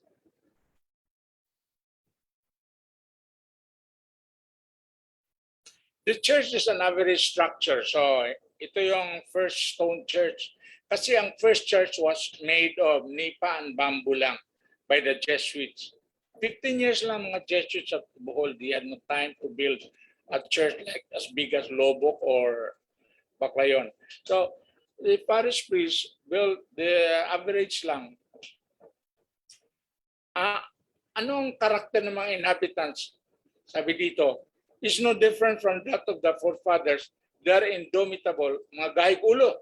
And some used to flee with the remontados, meaning they used to escape to the mountain. Sabi yun ng mga Augustinians, hindi man ng mga Recollect. So, Father Antonio Ubida, very strange ito. He was assigned in Bohol after he learned Bisaya and Cebuano, and he was assigned in Bilar, Luay, Baclayon, and he wrote the bestseller La Teresa. He was parish priest of Lorne later, much later, I think. This is the Urbana at Pilisan ng mga Tagalog sa Cebu and Mindanao, in Visayas and Mindanao. La Teresa. Okay, si Father Antonio Ubida succeeded Father Yus in 1850. Ito yung nangyari sa unang simbahang bato. Alas 7 ng gabi, When the church was closed and no people were inside, the whole church collapsed, crumbled to pieces. Pero sabi ni Trota Jose, ay conjecture lang naman ito, sabi niya sa Bisita Iglesia Bohol, nasunog daw, Diyos ko. Tapos nasunog ulit in 1953, nasunog ulit in 1850. Walang sunog po nangyari sa Loon. Ano ba kayo? So, nag-collapse na ang simbahan. Bakit kaya? Malalaman natin later on. Providentially, the mishap did not cause any casualty. It caused great grief among the people of Loon because the religious rites could not be solemnly done. Just like after the 2013 earthquake, doon sila sa payag-payag sa may plaza. Father Obida built at once a temporary church, no, made of nipan bamboo, and then this was the temple until Father Jose Garcia de la Virgen de los Remedios, massive church. Okay. Ito po si Jose Garcia de la Virgen de los Remedios, provided by the Archivo Recoleto. Jose Garcia, ito yung gumawa ng pangalawang simbahan na bato. The builder, walang alam kayo kasi hindi kayo nagtanong, hindi kayo humingi ng picture. The builder of the second stone church of Loon, si Father Jose Garcia de la Virgen de los Remedios, was born in Asturias in 1817. He arrived in Manila after his ordination and trip from Cadiz, Spain. His first assignment was Cebu, 1842. Then was assigned to Loboc in 1843 to study Visayan Cebuano. Proficient in the language, he was then named parish priest of Bilar for 10 years. In May 1954, he was canonically installed as parish priest of Loon and went on to serve the parishioners of Loon for 34 years. Ito si Father Jose Garcia de la Virgen de los Remedios.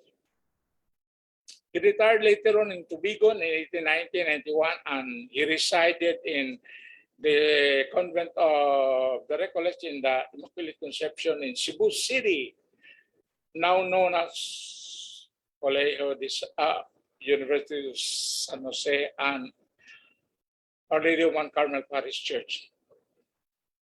He died on January 1, 1894 at the age of 77 in Cebu. So ito si Father Jose Garcia, ito yung gumawa ng simbahan na bumagsak yung lindol October 15, 8 years ago.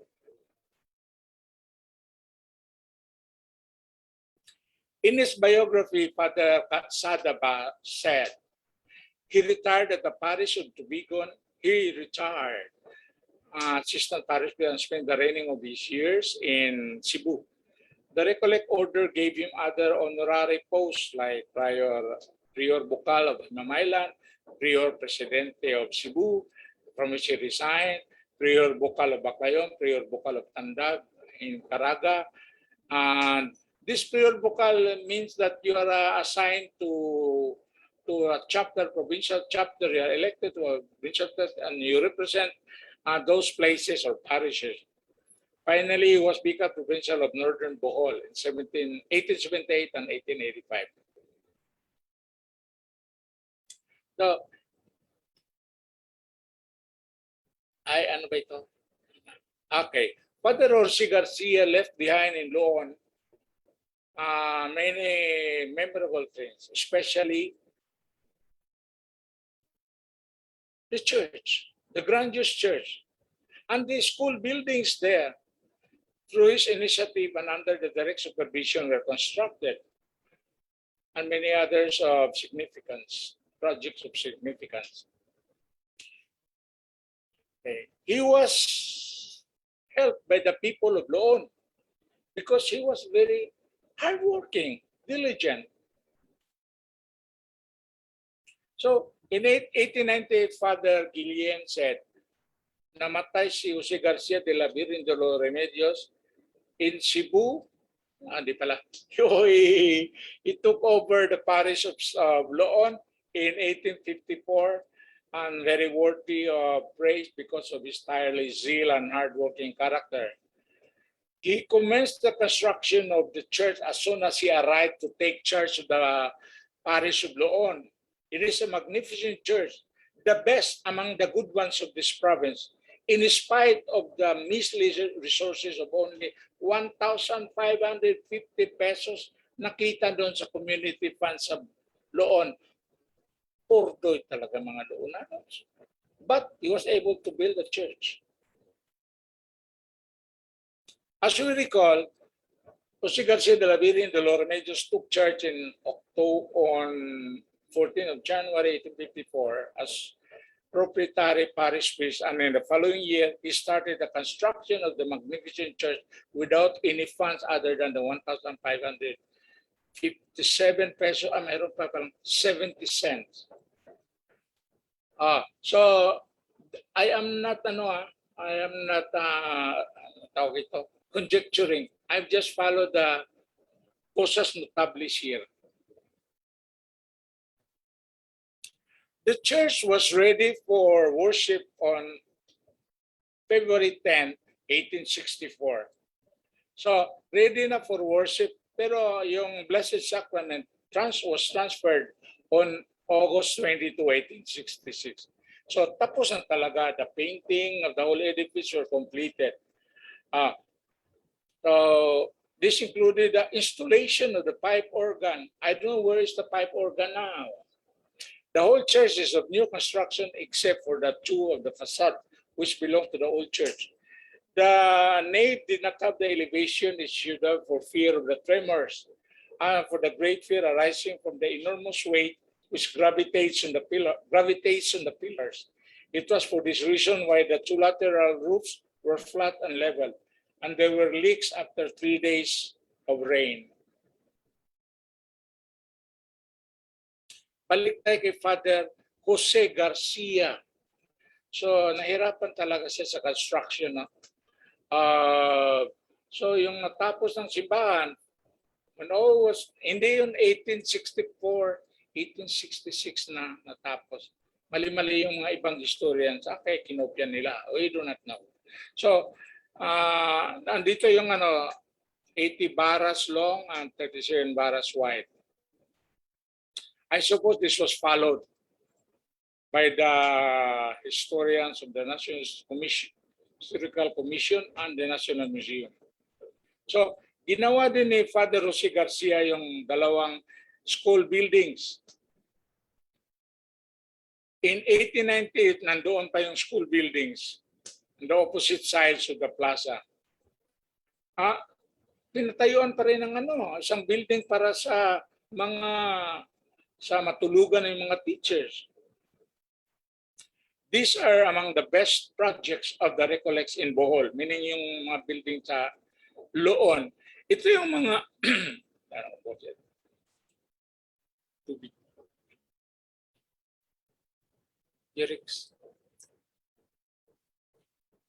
ito yung mga ginawang mga eskwelahan doon sa Bohol. Some of the schools sa Baclayon, sa Digmiao, Albur. Pero I saw these pictures also. Mayroon isang picture din, Albur. Sa Corelia daw ito. Please correct me. In Albur ba ito o Corelia? St. Augustine Academy in Panglao. Mga kumbento yun noon na.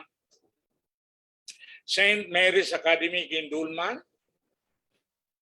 And Colegio de la Medalla Milagrosa in Hagna. Also, the Sacred Heart Academy of Lorne was a former convent of the Recollects. Ito yung second parish church of Our Lady of Light, Nuestra Senora de la Luz, Our Lady of the Scepter, Nuestra Senora del Centro, which was blessed in 1864 and completed in 1866 by Father Jose Garcia de la Virgen de los Remedios. This photograph is taken from the Archivo Recoleto, colonial period. And then we have there another photo of the church in color, according to some historians. It is the crowning glory of the Augustinian Recollect architecture.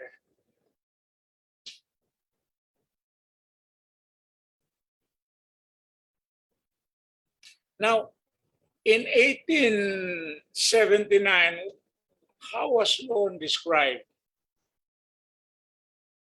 Ito yon. If you know Spanish, okay lang. But if you don't know Spanish, we have the translation, more or less. The parish church of Lorne is one of the best buildings of its kind in these islands, in Visayas and Mindanao. No? Elegant construction of 3 naves began on February 8, 1855 and supervised by the Director of Public Works of Cebu, Don Domingo Escondrillas, and finished after 70 years.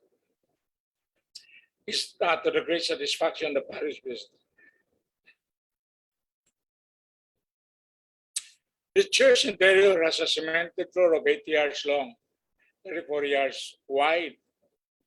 The central nave is 16 yards wide, and the 2 lateral naves are 8 yards wide.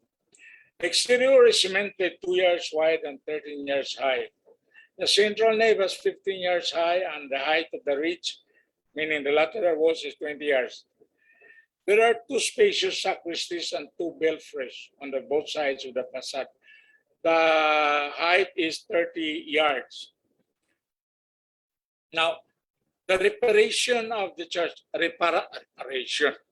repair of the church, according to Father Felix Guillen, ito yung sinulat niya. In 1894, siya ang parish priest doon. Ito si Father Guillen. Naupaw na dira sa Loon. So he was assigned in Loon in 1894. After 1894, he resigned as parish priest of Tubigon in 1893 until he was the last parish priest of Tubigon in 1898. He was a learned friar. He wrote Grammatica Bisaya and 2 collections of manuscripts, Sermonario Bisaya. Ito yung sinulat niya, repair of the church. The central nave of the church of this town does not would gravitate toward the central column. For this reason, the 2 roofs of the lateral naves were flattened with a small decline. Anyway, during the earthquake, it collapsed. So it was in a very deplorable state na.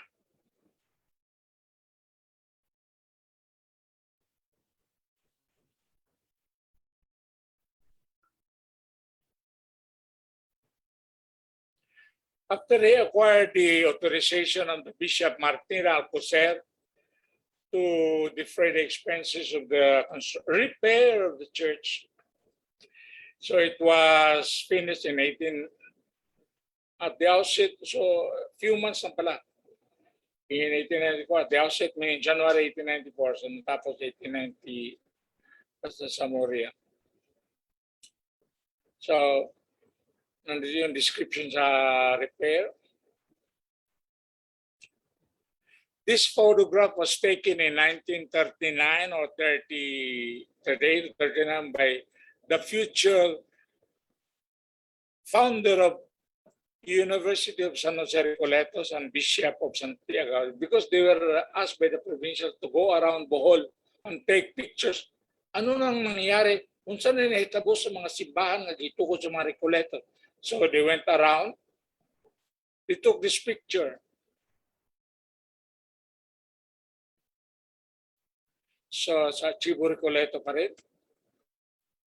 Ito yung statistics ng Loon. So in 1770, 2 years after the takeover of the Recollects, 2,310 lang ang population, mga tao sa Loon. By the time the Recollects left, siguro mga 20,000 sila, daghang kaya. An improvement of 18,000. 9,240 ang taxes. One tribute, according to the estimate we had learned, was equivalent to 5.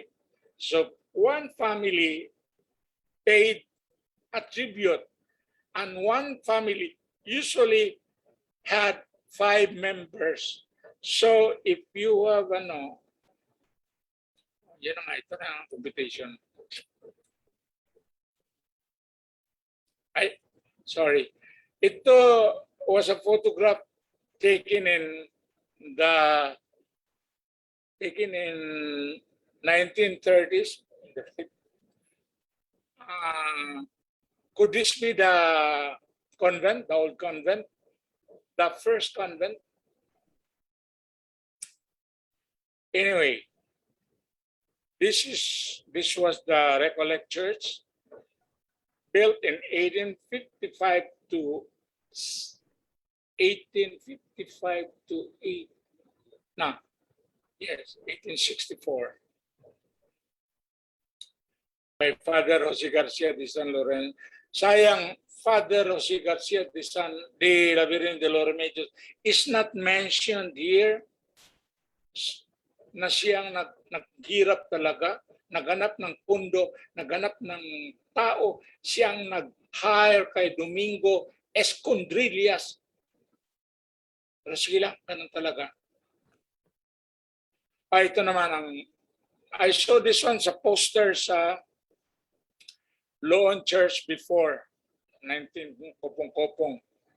Maraming mali ito kasi if you think, 143 years kung ang Birin sa Kasilak stayed in Loon, and it became only official patroness of Loon, ang nakagawa ng simbahan na parang barong-barong lang, grabe naman. It had to have a Recollect priest to build a strong church. So another problem here. Indeed, the first stone church was built in the 18th century. Ito naman sinabi dito. May milagro daw ang Birin sa Kasilak in the 18th century. I don't know where is this now, poster or ano ba ito? So, kung 400 years na sa Loon ang Kasilak, bakit during the Jesuit wala silang nagawang simbahan? Itanong lang natin sa mga Jesuits later. And sabi dito, the first miracle attributed to the Virgen de Kasilak happened in the 18th century when a band of Moros, famous ito mga Moro pirates, sailed towards Napo to plunder the village. The Our Lady of Light purportedly appeared in her most radiant glory atop the 174. 198 ito dati. Anyway, stone steps of Inang-angan. The binding light glowed from her, forced the intruders to sail away. Since then, miracles have been experienced by countless Kasilak devout. By the way, ginawang Inang-angan 1847 according to the records, the official records. Ito, mayroon na daw Inang-angan in 18th century. Grabe naman. 1717 to 18. Paano mag-appear Our Lady of Light doon sa Inang-angan na wala pang Inang-angan? Ano ba yan? So anyway, pag-isipan na lang ninyo. In the time of Father of the Recollects, we have here the mortuary chapel beside the street leading to the old cemetery, an Augustinian Recollect heritage structure. This was a little damaged during the earthquake, pero it was already restored. This was taken during the late 1930s. Nandun yung kotse ni Father Ligara at ni Brother Angel Pablo Grabalos. Yung kotse dyan sa right, second photo mo. Yung kotse, pinahiram ko. Ay, hiniram nila. And this is one of the ano ka ito? Watchtower. Now, there was a wall surrounding there was an enclosure. surrounding the plaza in 18th century to defend the town and populace from the Moro piracies. So, nandoon pa siguro ito. I do not know. I have not visited for a long time doon. Ito pa rin ang mga walls noon.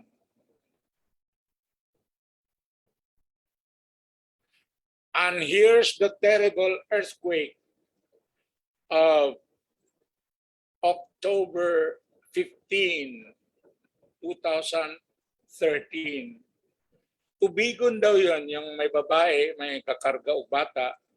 And then to the right is Maribohok, below is Lobo, and the Recollect Church of Dimiao in the center, bumagsak yung pediment, and the Church of Baclayon, bumagsak yung canopy. Ito na nangyari sa Loon. We saw these pictures many times. Ito, nahapay. Ito ang Loon.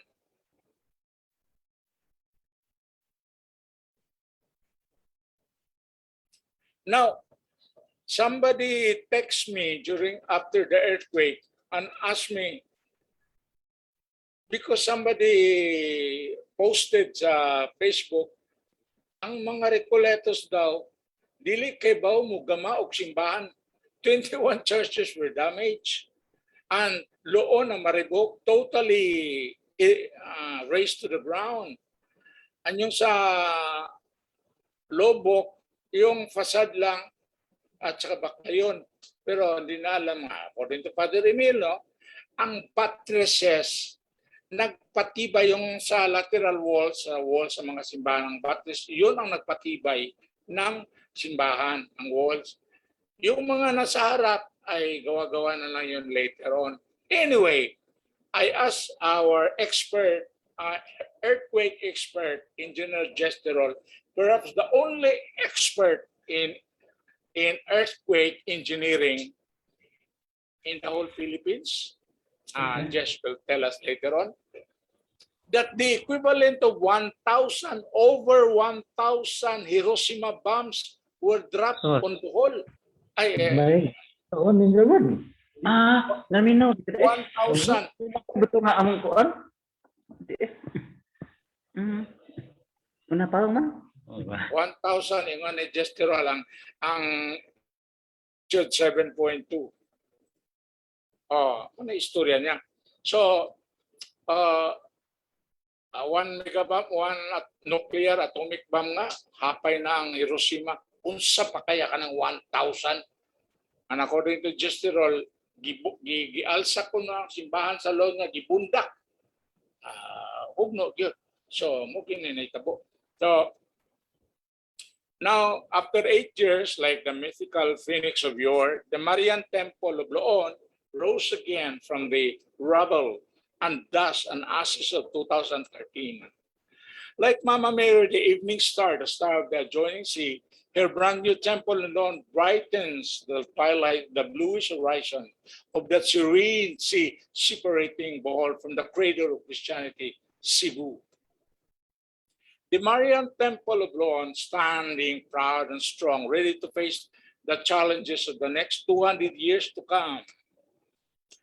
And so, Bishop Abit Oy of Tagbilaran received the church, the restored, rehabilitated, rebuilt Church of Loon from Dr. Rene Escalante, yung marker lang pala nila, as Historical Commission, and the construction of the church from the National Museum, here, Director General Jeremy Barnes. So here we have the interior of the Church of Loon, the brand new Church of Loon.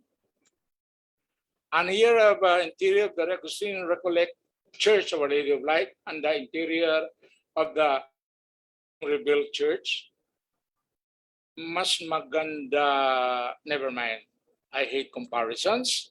The retablo of the rebuilt Marian Temple.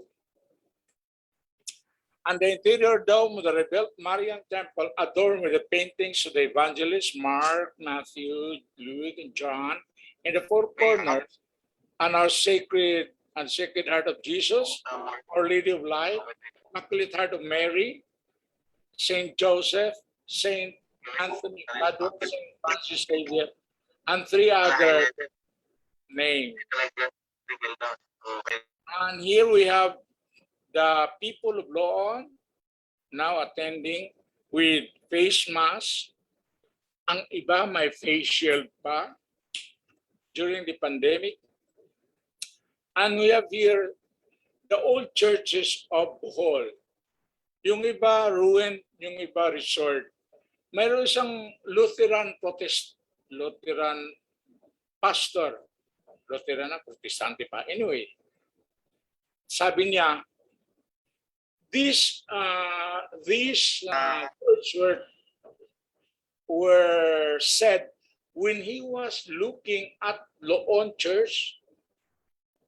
Sabi niya, these old churches fascinate me.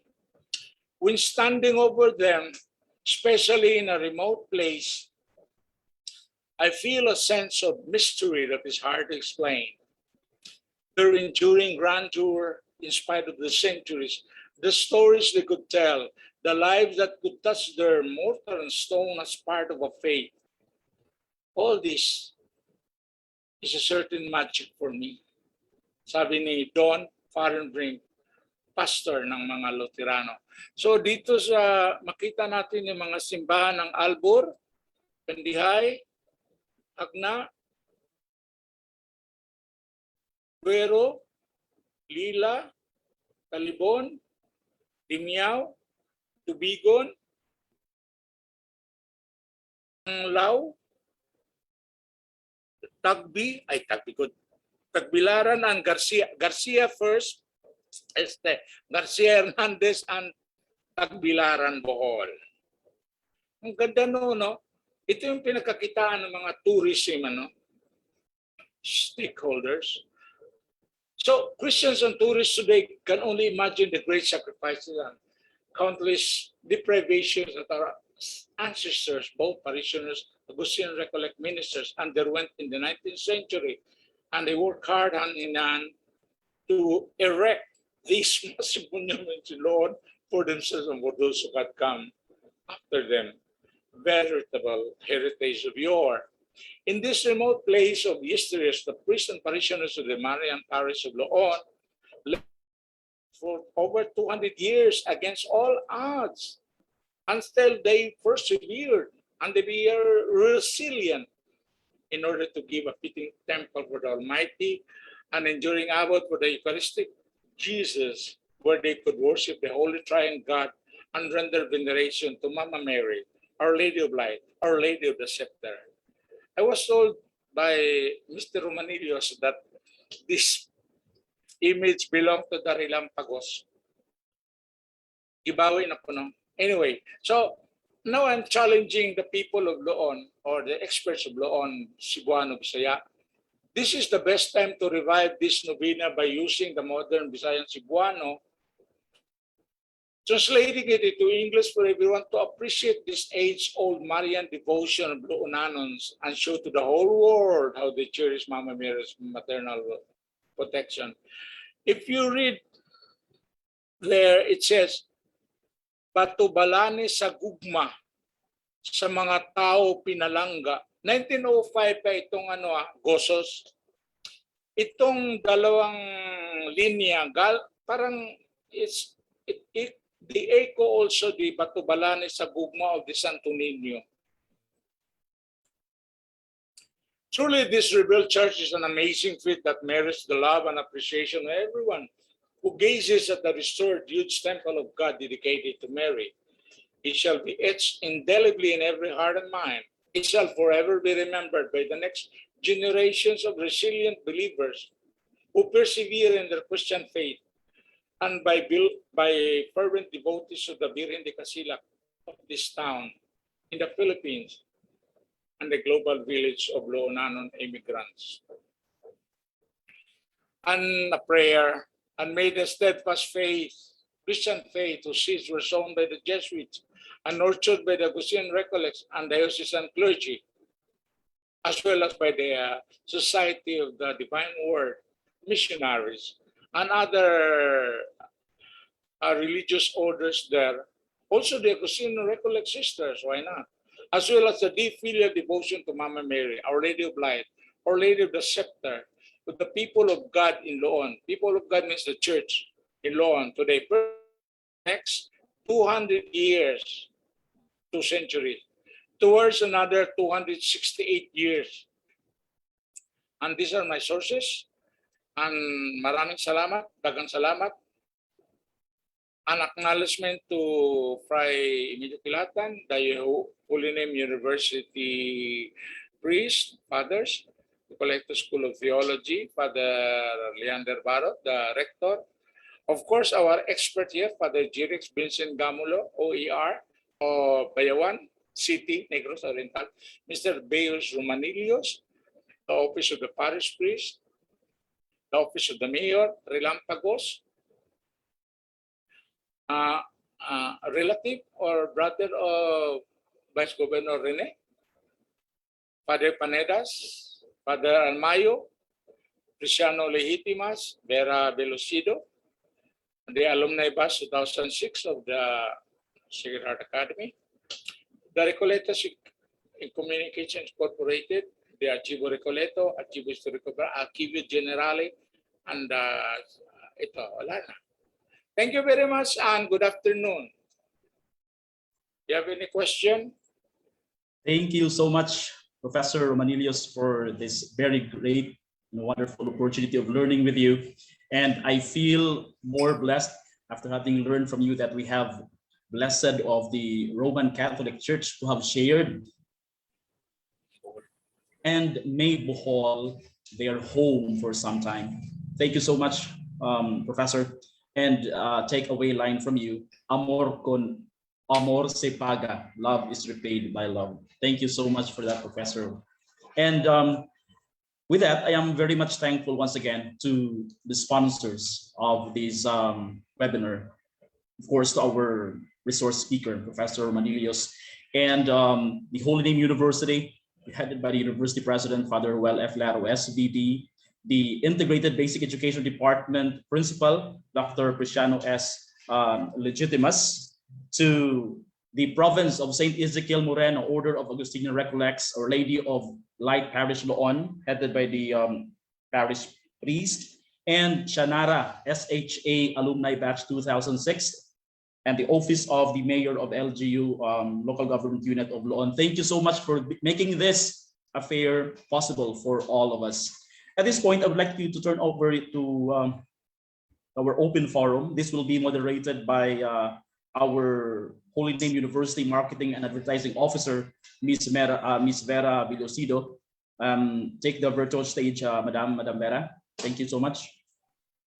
Thank you very much, Mr. Tabaransa, for doing a good job. So at this juncture, I would like to check on your questions for our distinguished panelists this afternoon. By the way, Prof, thank you very much. That was a very good immersion discussion on Bohol and especially on Lorne. So let me see.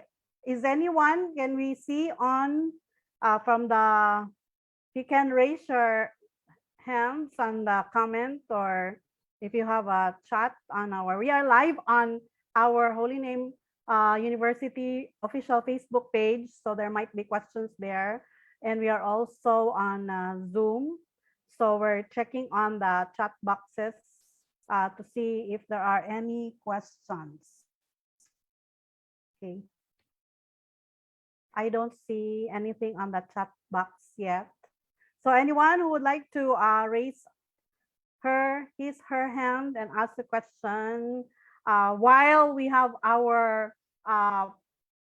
esteemed speaker and resource persons here in the person of Professor Romanillos and Father Kilatan.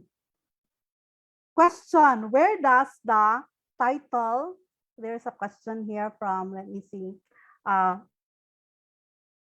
the Centro come from? Title. This is from Mr. Wilson. Where does the title Nuestra Senora del Centro come from?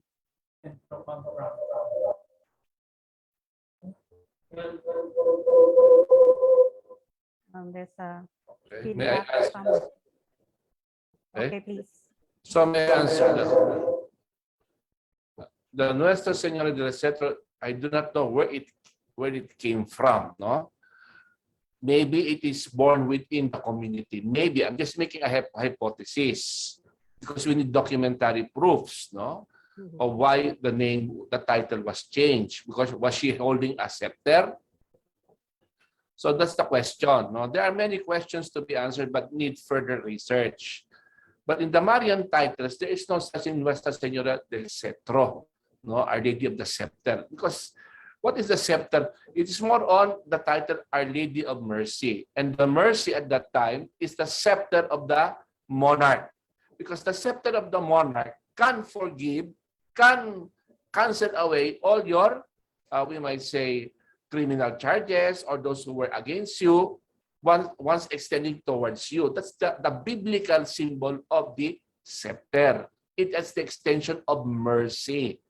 That's why the Blessed Mother has the title, Nuestra Senora, up to now, Nuestra Senora de la Merced, Our Lady of Mercy, not scepter. Now, if the kasilak, no, kasilak is light. Actually, if the image is Nuestra Senora de kasilak, it should be, the Blessed Mother should be holding a candle, known as also in our tradition, Nuestra Senora de la Candelaria, Our Lady of the Candle. Now, why is the image holding a scepter? I do not know. It needs further. Where did the image come from? Who made the image? Where was it made? What was its original title? Why was it changed from the original title to Our Lady of the Scepter? Still, these are questions to be answered for further research by researcher. That will be all for now. Very much, Father. Prof. Romanillos, you have something to add to that?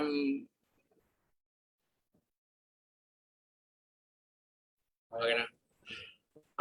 Many years ago, there was a parang poster in front of the church that said, the Virgen sa Casilak, the Lady of Light of Lorne, was enthroned as patroness of Mindanao on September 1897 at Butuan, Agusan del Norte.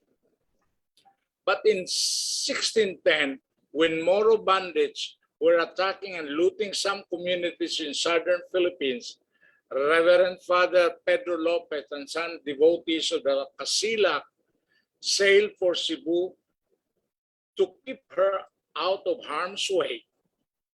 They instead found themselves dropping anchor near Sandingan Island, where the local residents advised him to proceed to the well-established village of Napo, Loon's nucleus community. After being venerated for 143 years, the Casilak became the official patroness of Lorne in 1953, when Parroquia de Nuestra Senora de la Luz, the present Our Lady of Light Parish, was established. These statements are full of mysteries. First of all, from 1597 up to 1753, when Loon was established as a doctrina by the Jesuits, walang simbahan na malaki. I could not believe na the Jesuits who have been building the churches of Lobok, and Baclayon, after 143 years, had not built the Church of Loon. And when the Recollects took over in October 1768, they found only a makeshift shanty made of nipa and bamboos standing there. Now, if these statements were true, how come for 143 years walang nagawa na simbahan? And remember that it's also mentioned here that mayroong milagro daw. Nagpakita ang birhen sa kasilak in the 18th century on top of the inang-angan. Na hindi pa nagawa ang inang-angan, ginawa ang inang-angan in 1847. Paano ka makatayo sa inang-angan na wala pang inang-angan na yung 174 steps? According to the Recollect sources, according to Father Felix Guillen, yung chronicler ng Loon history, he said there were 198. Please tell me which is correct, 174 or 198. Can anybody from Loon go there to the inang-angan and count them again? So, but there is already a discrepancy. 18th century, the apparition of Our Lady of the Light. Pero ang inang-angan was built in 1847. How do you reconcile the discrepancies? Thank you. Father Kilaton and Prof. Romanillos, I understand that the DepEd division of, not division, but district of Loon North and South, sir, are here and they're doing cultural mapping of Loon. And so this one is very interesting, very relevant, very needed at this time. So I saw that there was a question from Dr. Grace Ramada from Ray Monreal. I hope that those questions answered, those answers were appropriate or good answers for Sir Wilson. Sharing the question of Sir Ray Monreal, what happened to the escuelas that were constructed in the church yard? Ray is I believe, the tourism or an officer of LGU Loon. Would you have that on your accounts or on your archives, Prof or Father? According to our chronicler, Father Felix Guillen de San Jose, there were two schoolhouses built, one for girls and another one for boys on both sides of the plaza. In front, there's a square there, a plaza, and then on one side, there was the schoolhouse or the school building for girls and another school building for the boys. And there was also another little house built for the teachers, so that if the teacher lived far away, he could stay there or live there and teach the children anytime he or she wanted. So in 1898, the two schoolhouses were still existent. Now, I have no records, or there are no records. What happened after 1898? That's a big question. Sounds like the work of the cultural mappers is that is the work of the cultural mappers now. Okay, Ray or Ma'am Grace, does that answer your question? She said, based on the results of the recent cultural mapping, there are 212 steps, Ma'am Vera. There is a breakdown. Okay, so that's the answer to the other question earlier. Now, numbers are increasing, 212, Prof. Okay. Dugangan. Nadugangan. Okay, thanks. Thank you also, Ray, for the question and for your participation. There's another question here from Ma'am Michelle Relieta. She's a faculty of Holy Name University.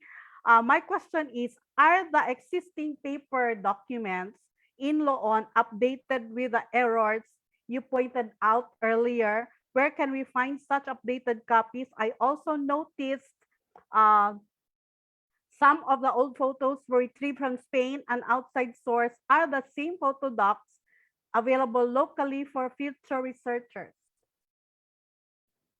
I think you already mentioned that earlier, Prof, how to access. My only experience when I was in Loon, when I went to Loon in 2004, many times I visited Loon kasi there are so many Romanillos is there anywhere. At the back of the store there, I visited. They gave me food because I was a Romanillos. And in the convent, the Father Arnold Goder, I think at one time, the parish priest, I think he's already dead. Yes, yes. So I saw there in one of the rooms, air-conditioned rooms ng new parish parochial house, some Mormons were scanning the documents of Loon. And I suppose those were baptismal documents, baptismal certificates scanned. And I hope and I pray that copies were left with the parish of Loon. We'll ask Father, the parish priest there. And in my own curiosity, I entered one of the sacristies there, and I saw so many old documents which were lying on top of the other, meaning books, parochial books, probably Libro de Nupcias, marriage books, Libro de Cargos y Datas, or Libro de Bautizos, Libro de Defunciones. They were piled on top of the other. That was a wrong practice. That method is wrong. When you pile documents, do not pile on top of the other, because the pages, the manuscripts or the old pages stick together. And yung mga pages, if the handwriting was written in ink, they will stick to the next page. So sayang lang. So I told them, please make your books stand, not lying on top of one another, kasi they will be rotten. They cannot be opened in the future. I don't know what happened after my visit to Loon. Yeah, the question, yun lang experience ko kanina. In a existing paper updated with the error you pointed, wala pa. No, I will have to submit my paper to the proper authorities there, to the parochial parish priest team, no, they call it team, or to the parish, to the mayor. Updated copies. What do you mean by updated copies? Of my paper? Or you cannot update the manuscripts? Ano yung meaning dyan, Ms. Villosido? Where can we find such updated copies? Son of Ma'am Relieta, yes. An outside source are the are the same photo docs. Yeah, I think this can be answered by the ongoing cultural mapping that is going on in the Loon right now with DepEd, ma'am. Also, the question was, are the photo docs that you presented available locally for future researchers? I think you already answered that at the beginning, Prof. They're available at the archivo. Am I correct? Recoleto. How do they do that? Can they email, or can they you know, like write someone, or how do they access? Is there a website, or we can just I will answer that now. Now, the Archivo Recoleto, we are located in Quezon City, no, particularly in Mira-Nila subdivision, just near to our neighbor, who is the Iglesia ni Cristo main temple. And you have to pass through the Visayas Avenue and Congressional Avenue. Okay, but before you come here, no, you have to email me, no, and I will I'll just give on the email address, no. That is archivorecoleto1994@gmail.com, and present yourself, who you are and what are your questions, no. If you're going to have a formal research, you have to present a scanned letter stating your research, no, and what are your research, no. So I could prepare the documents you need for research. Many of our documents here, we have the hard copies and digital copies coming. The digital copies coming from Spain. So, what we are not in our website in Recoletos School of Theology, in the part of history, we have already the catalog of all the digital documents available in the archive. So, you should know what are your research, the topic, and the place of your research. Then, another requirement, you should know your Spanish. I'll give you the document and give the person translation. Or this is the title of the document and this is the content. But I cannot give the whole translations for you because I'm also busy. But I could give you some interpretations of what you need or you do not need. And per copy, digital copy, we don't give the soft copy. We only print the copies, no, in long form bond paper. We charge 20 pesos per page. Okay? So that's the way you have to come here. So again, Archivo Recoleto 1994@gmail.com. No, that's you can contact me. Okay? So this and we have to make an appointment because of the pandemic. No, we have to limit our, because it is a closed space, because it is air conditioned and we have to control the temperature within the archives. That will be all for now. Okay, thank you very much. I think the same answer goes for the municipal engineer of Dimiao, Joel Wewax Dahirok.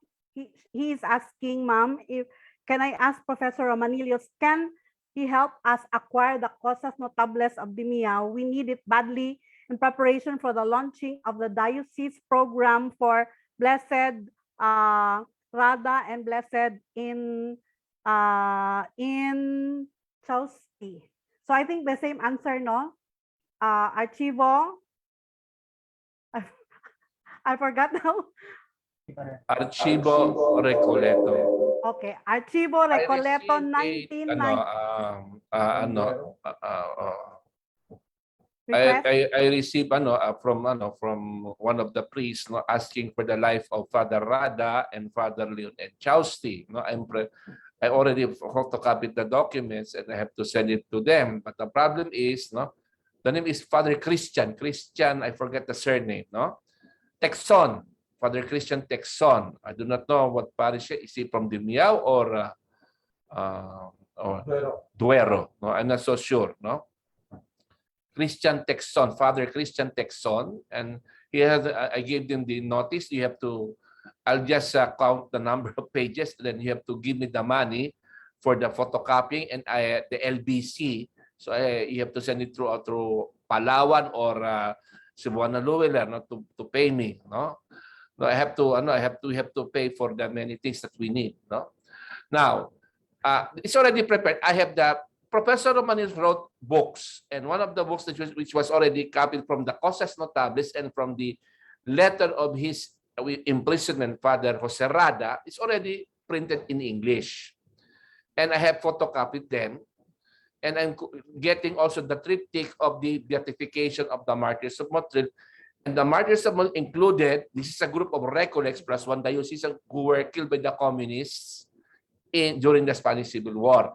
So we have a complete data, and I'm going to send that the triptych is free, but the data that I have photocopied, they have to pay. I'm going to send the billing to them, to Father Christian Texon, okay, wherever he may be. Okay, so you can text me, and it's already, the book will be published or printed later on. No, but I have the manuscript translated from Spanish to English by Professor Romanillos. The life of Father Leon Enchausti and Father Jose Rada. Blessings. Okay. I hope that you got that and you're listening, and that you can. Here in my paper, I made a timeline, and I believe a few days ago I sent a copy of the timeline of Father Leon, of Blessed Leon in Chaust, one of the two blessed or Bohol, and this timeline, no, the other timeline, brother. Yun, binigay ko sa kaya a certain Gloria, Facebook friend ko, Gloria, then she received it. And then I also had made another timeline of Father or Blessed Jose Rada. Next one. No, Rada. Ayun. Because on November 17, they would celebrate 2021 less 1871, the 160th anniversary of the birth of Blessed Jose Rada. Yes. And it's very comforting to know that Blessed Rada stayed most of his ministry in the Philippines in Bohol. He spent only 1 month in Dimiao. Take note, 1 month lang, from March 7, 1886 to April 6, 1886. 1 month lang. Well, we should invite the people and the priest, the parish priest of Candihay, Sierra-Bullones, Pilar,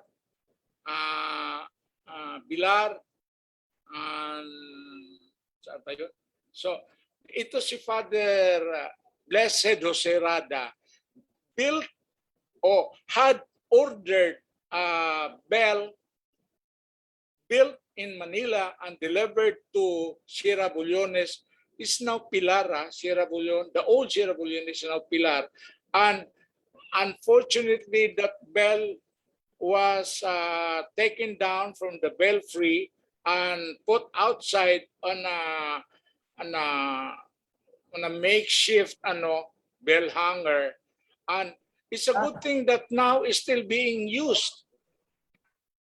Dira nila higtan ng mga kanding nila. Noon sa man mo, And it says there, this bell was built by Father Jose Rada. Anya karon higtanan na lang sa kanding. Noon sa man mo, ayuhan ninyo, itago ninyo. So instead of tying the goats there, it's a big, there are 2 bells outside Pilar. Okay, thank you very much. And I can help also make the timeline of Father Leon in Chauste. Because after all, the bishop already had given his blessing by putting the 2 recollect Blessed Jose Rada and Leon in Chauste at the interior dome of the Cathedral of Tagbilaran. Okay? Does the name Gloria Magaro ring a bell? So there's a chat here. There's a message in Facebook that must be Gloria Magaro that asked. Does that sound a bell? Ring a bell? Okay, so we probably have time for one more question from Loon. Now is your time to ask because this is a very privileged. Yes, Mary Grace, yes, please unmute yourself and let me find you so I can pin you. Yes, you are acknowledged, ma'am.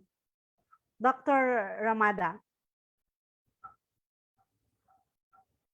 Hello. Hello, Ma'am Mayor. Yes, please go ahead. You are Thank you, Ma'am Vera. Thank you, Professor Romanillos. I would just like to share or to disseminate the information which I got from a group of cultural mappers in our hometown, headed by Sir Raymond Real, regarding the exact number of steps of the Hinangangan Professor Romanillos. So, based on the result of their survey, the total is 212 steps.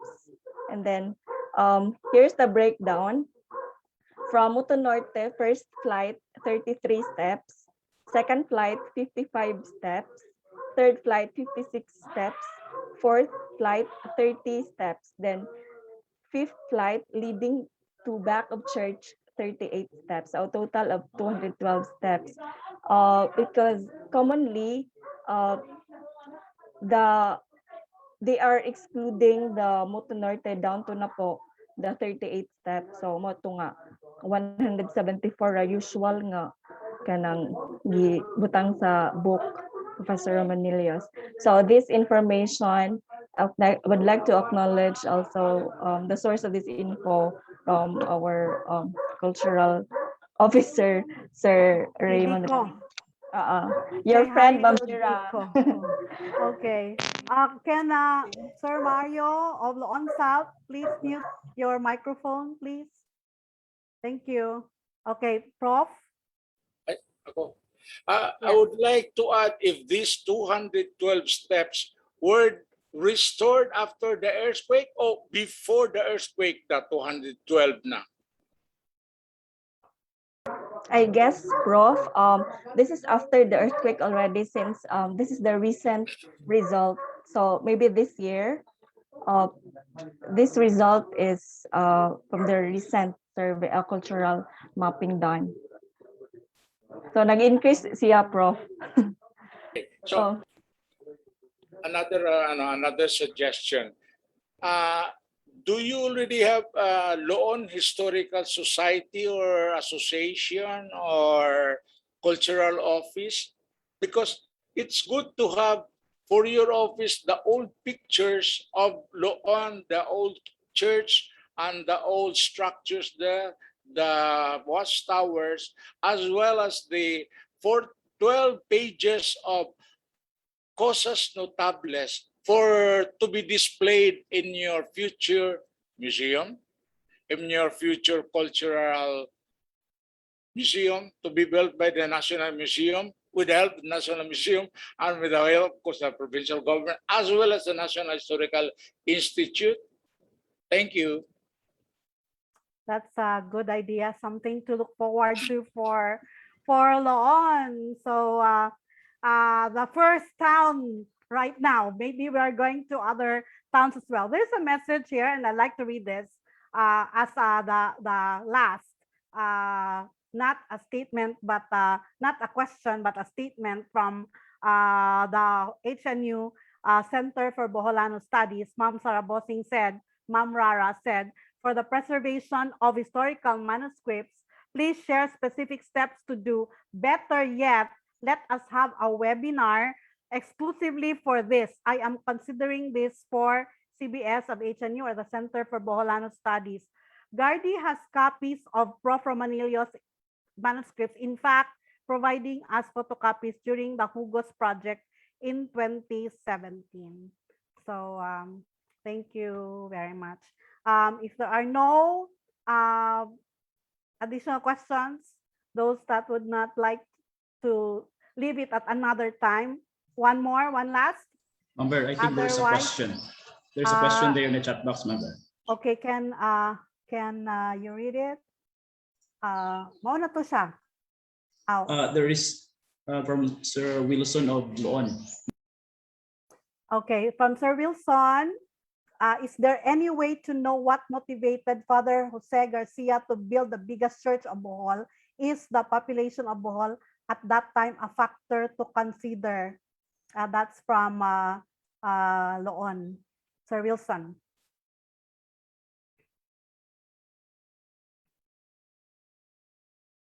Prof or Father Kilatan?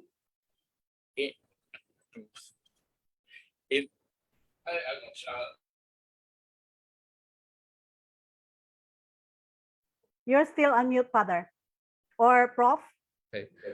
May I give you the way why our churches are big and grandiose? Because it is in our old constitution, the forma de vivir, the way of life, we were given a very important instruction that the house of God should be spacious and beautiful and clean to reflect our love for God and the people who dwell in the church. So that is a very important, we might say, legislation we have, no? That all our churches should be spacious, clean, and majestic, no? To honor and glorify God. And it reflects of how the worshipers relate with God. So these are the things that we have to take into consideration of how the Recoletos churches are spacious and majestic. Moreover, there are laws in the Indies, in the colonial Philippines, that the church, the dimension should also reflect the economic and population of the town. So that's also, these are what we call the legislation at that time, which is also respected by the Recoletos. So if the church is big, in other words, it reflects that the population was getting bigger, and you need a spacious church for that. And the economy of the town was improving. That's why the church was built that big, that grandiose, that majestic during the time, no? So these are the factors to be considered. No? The bishop and the governor general would not allow the parish priest if the church, no, would not be able to be supported by the population and the economy of the town. So I'll give the floor to Professor for additional information.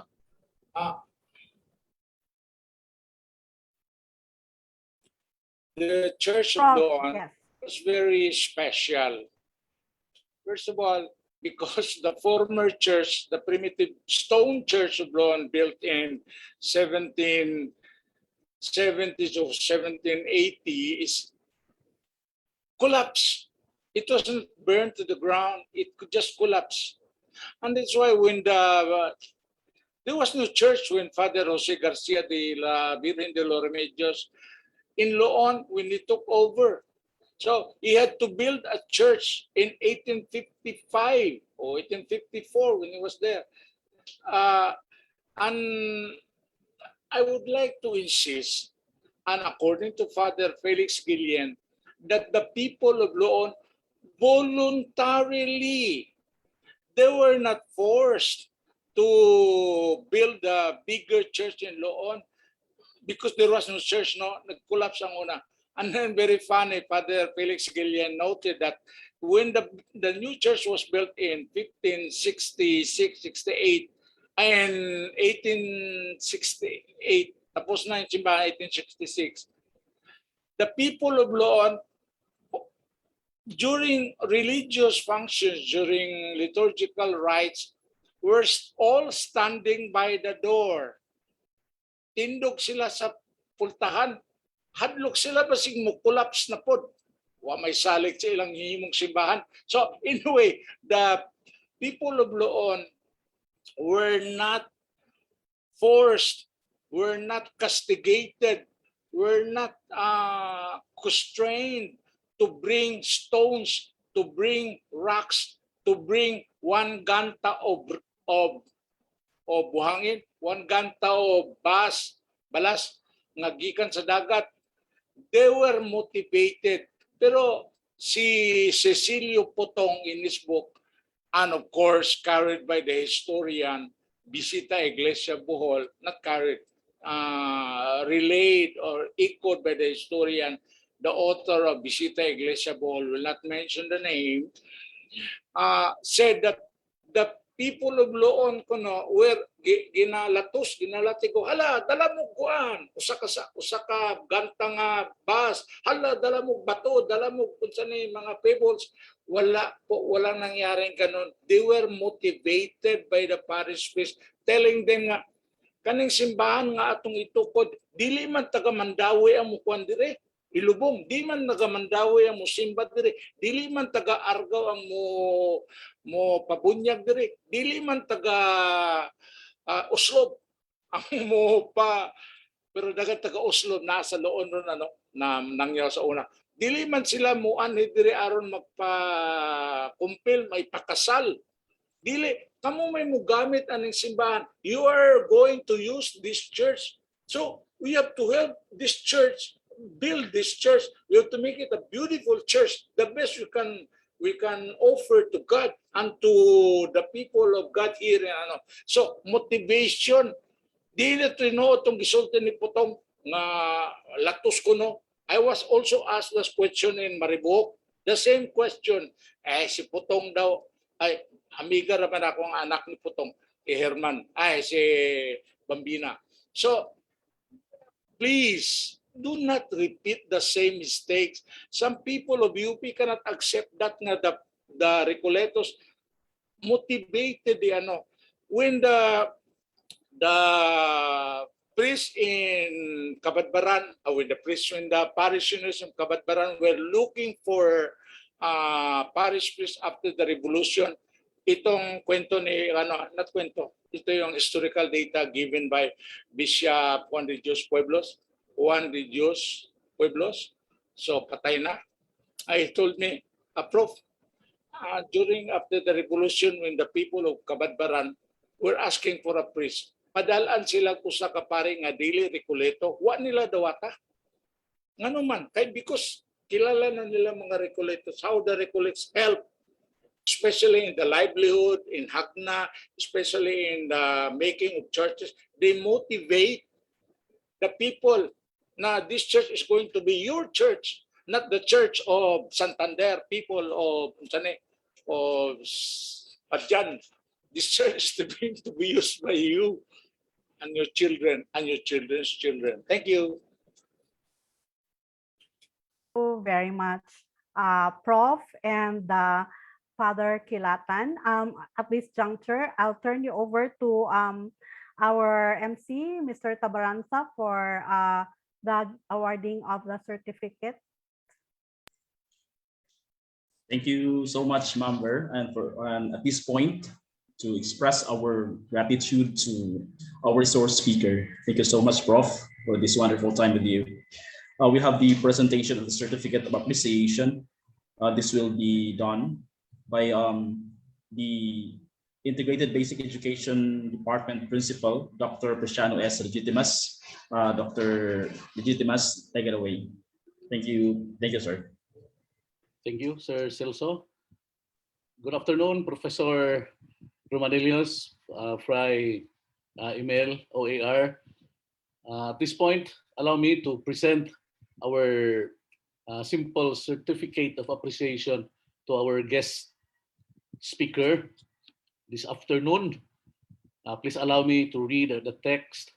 Holy Name University, Integrated Basic Education Department, through its marketing and advertising and the Center for Boholano Studies, in coordination with the Order of Augustinian Recollect, province of St. EZEKIEL, Moreno, and the Our Lady of Light Parish in Loon.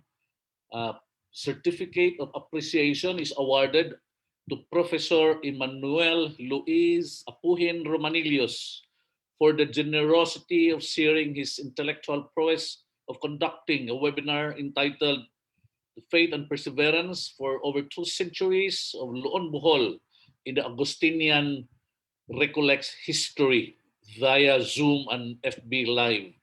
Given this 15th day of October 2021 at Holy Name University, Tagbilaran City, Bohol, Philippines, in commemoration of the 8th year anniversary of the devastating 7.2 magnitude Bohol earthquake.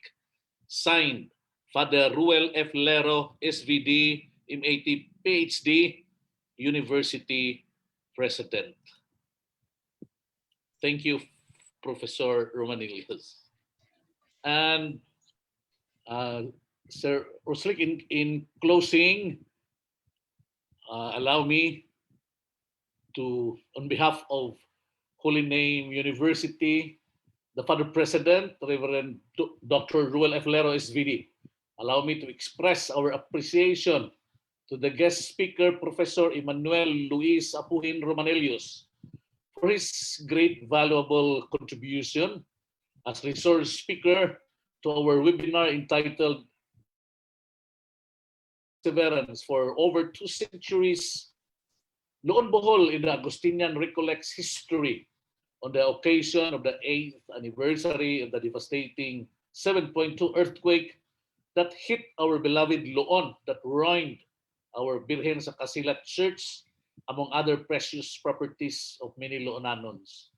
Although Professor Romanillos a while ago acknowledged the people behind this endeavor, please allow me to acknowledge once again our deepest gratitude to all who attended the webinar, as well as those who helped make it such a successful, meaningful event. To the Order of St. Augustinian Recollect, Province of St. EZEKIEL, Moreno, Father Emil Kilatan, OAR, Ms. Vera Villosido and the HNU Office of Marketing and Advertising, Engineer Ray Agunod and the HNU IRMC Center, HNU Research Center, Mr.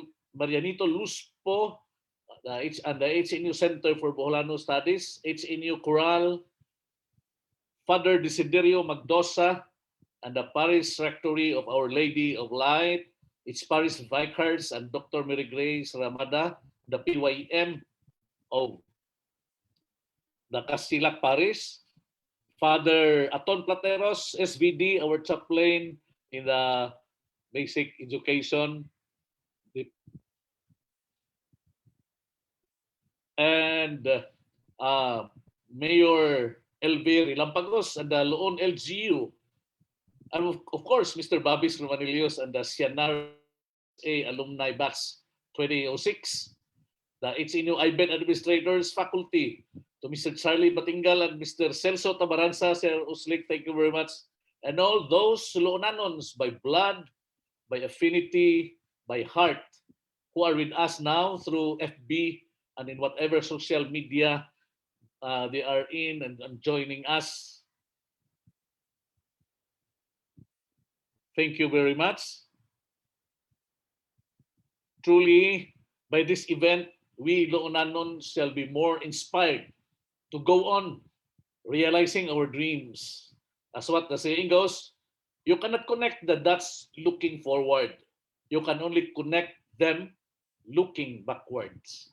And by this event that we are having right now, we will be able to connect the dots of our past and move forward with a clear vision of our future. Hangtod sa sunod natong mga panagtapok sa susama unyang kalihukan para sa atong mahal nga Loon, ako si Sir Bobong, uban sa among mga kaubanan sa HNU ug sa among mga SVD administrators, pinanguluhan ni Father Ruel F. Lero, muingon sa makausapa. Daghang salamat ug amping kamo sa kanunay. Sir Uslik. Thank you so much, Sir Bobong.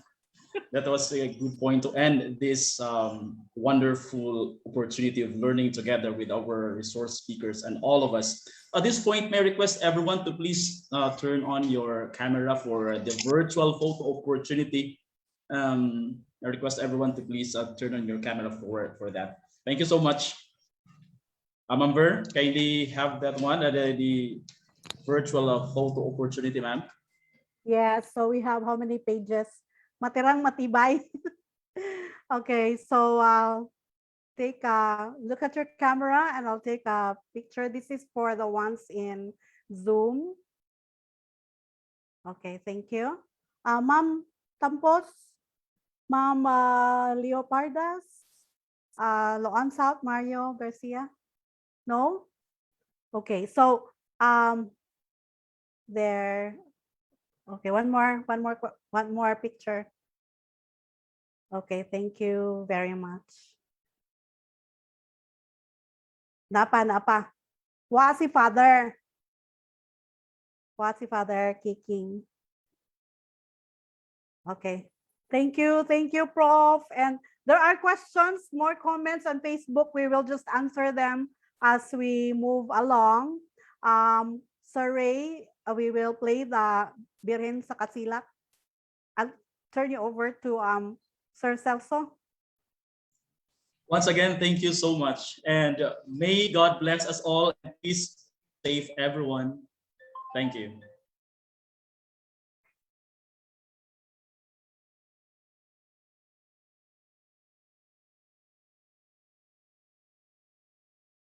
Wala pa.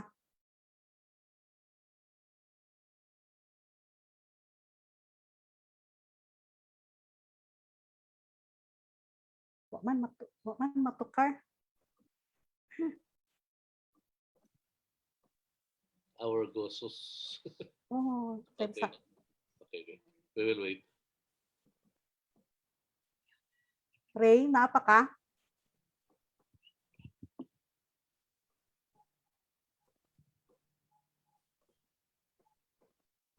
Wala naman siguro, sir. Wala. Kita na may nagbilin. Sir Ray, ma-play pa to? Wala. Okay, so, okay. Once again, thank you sa tanan.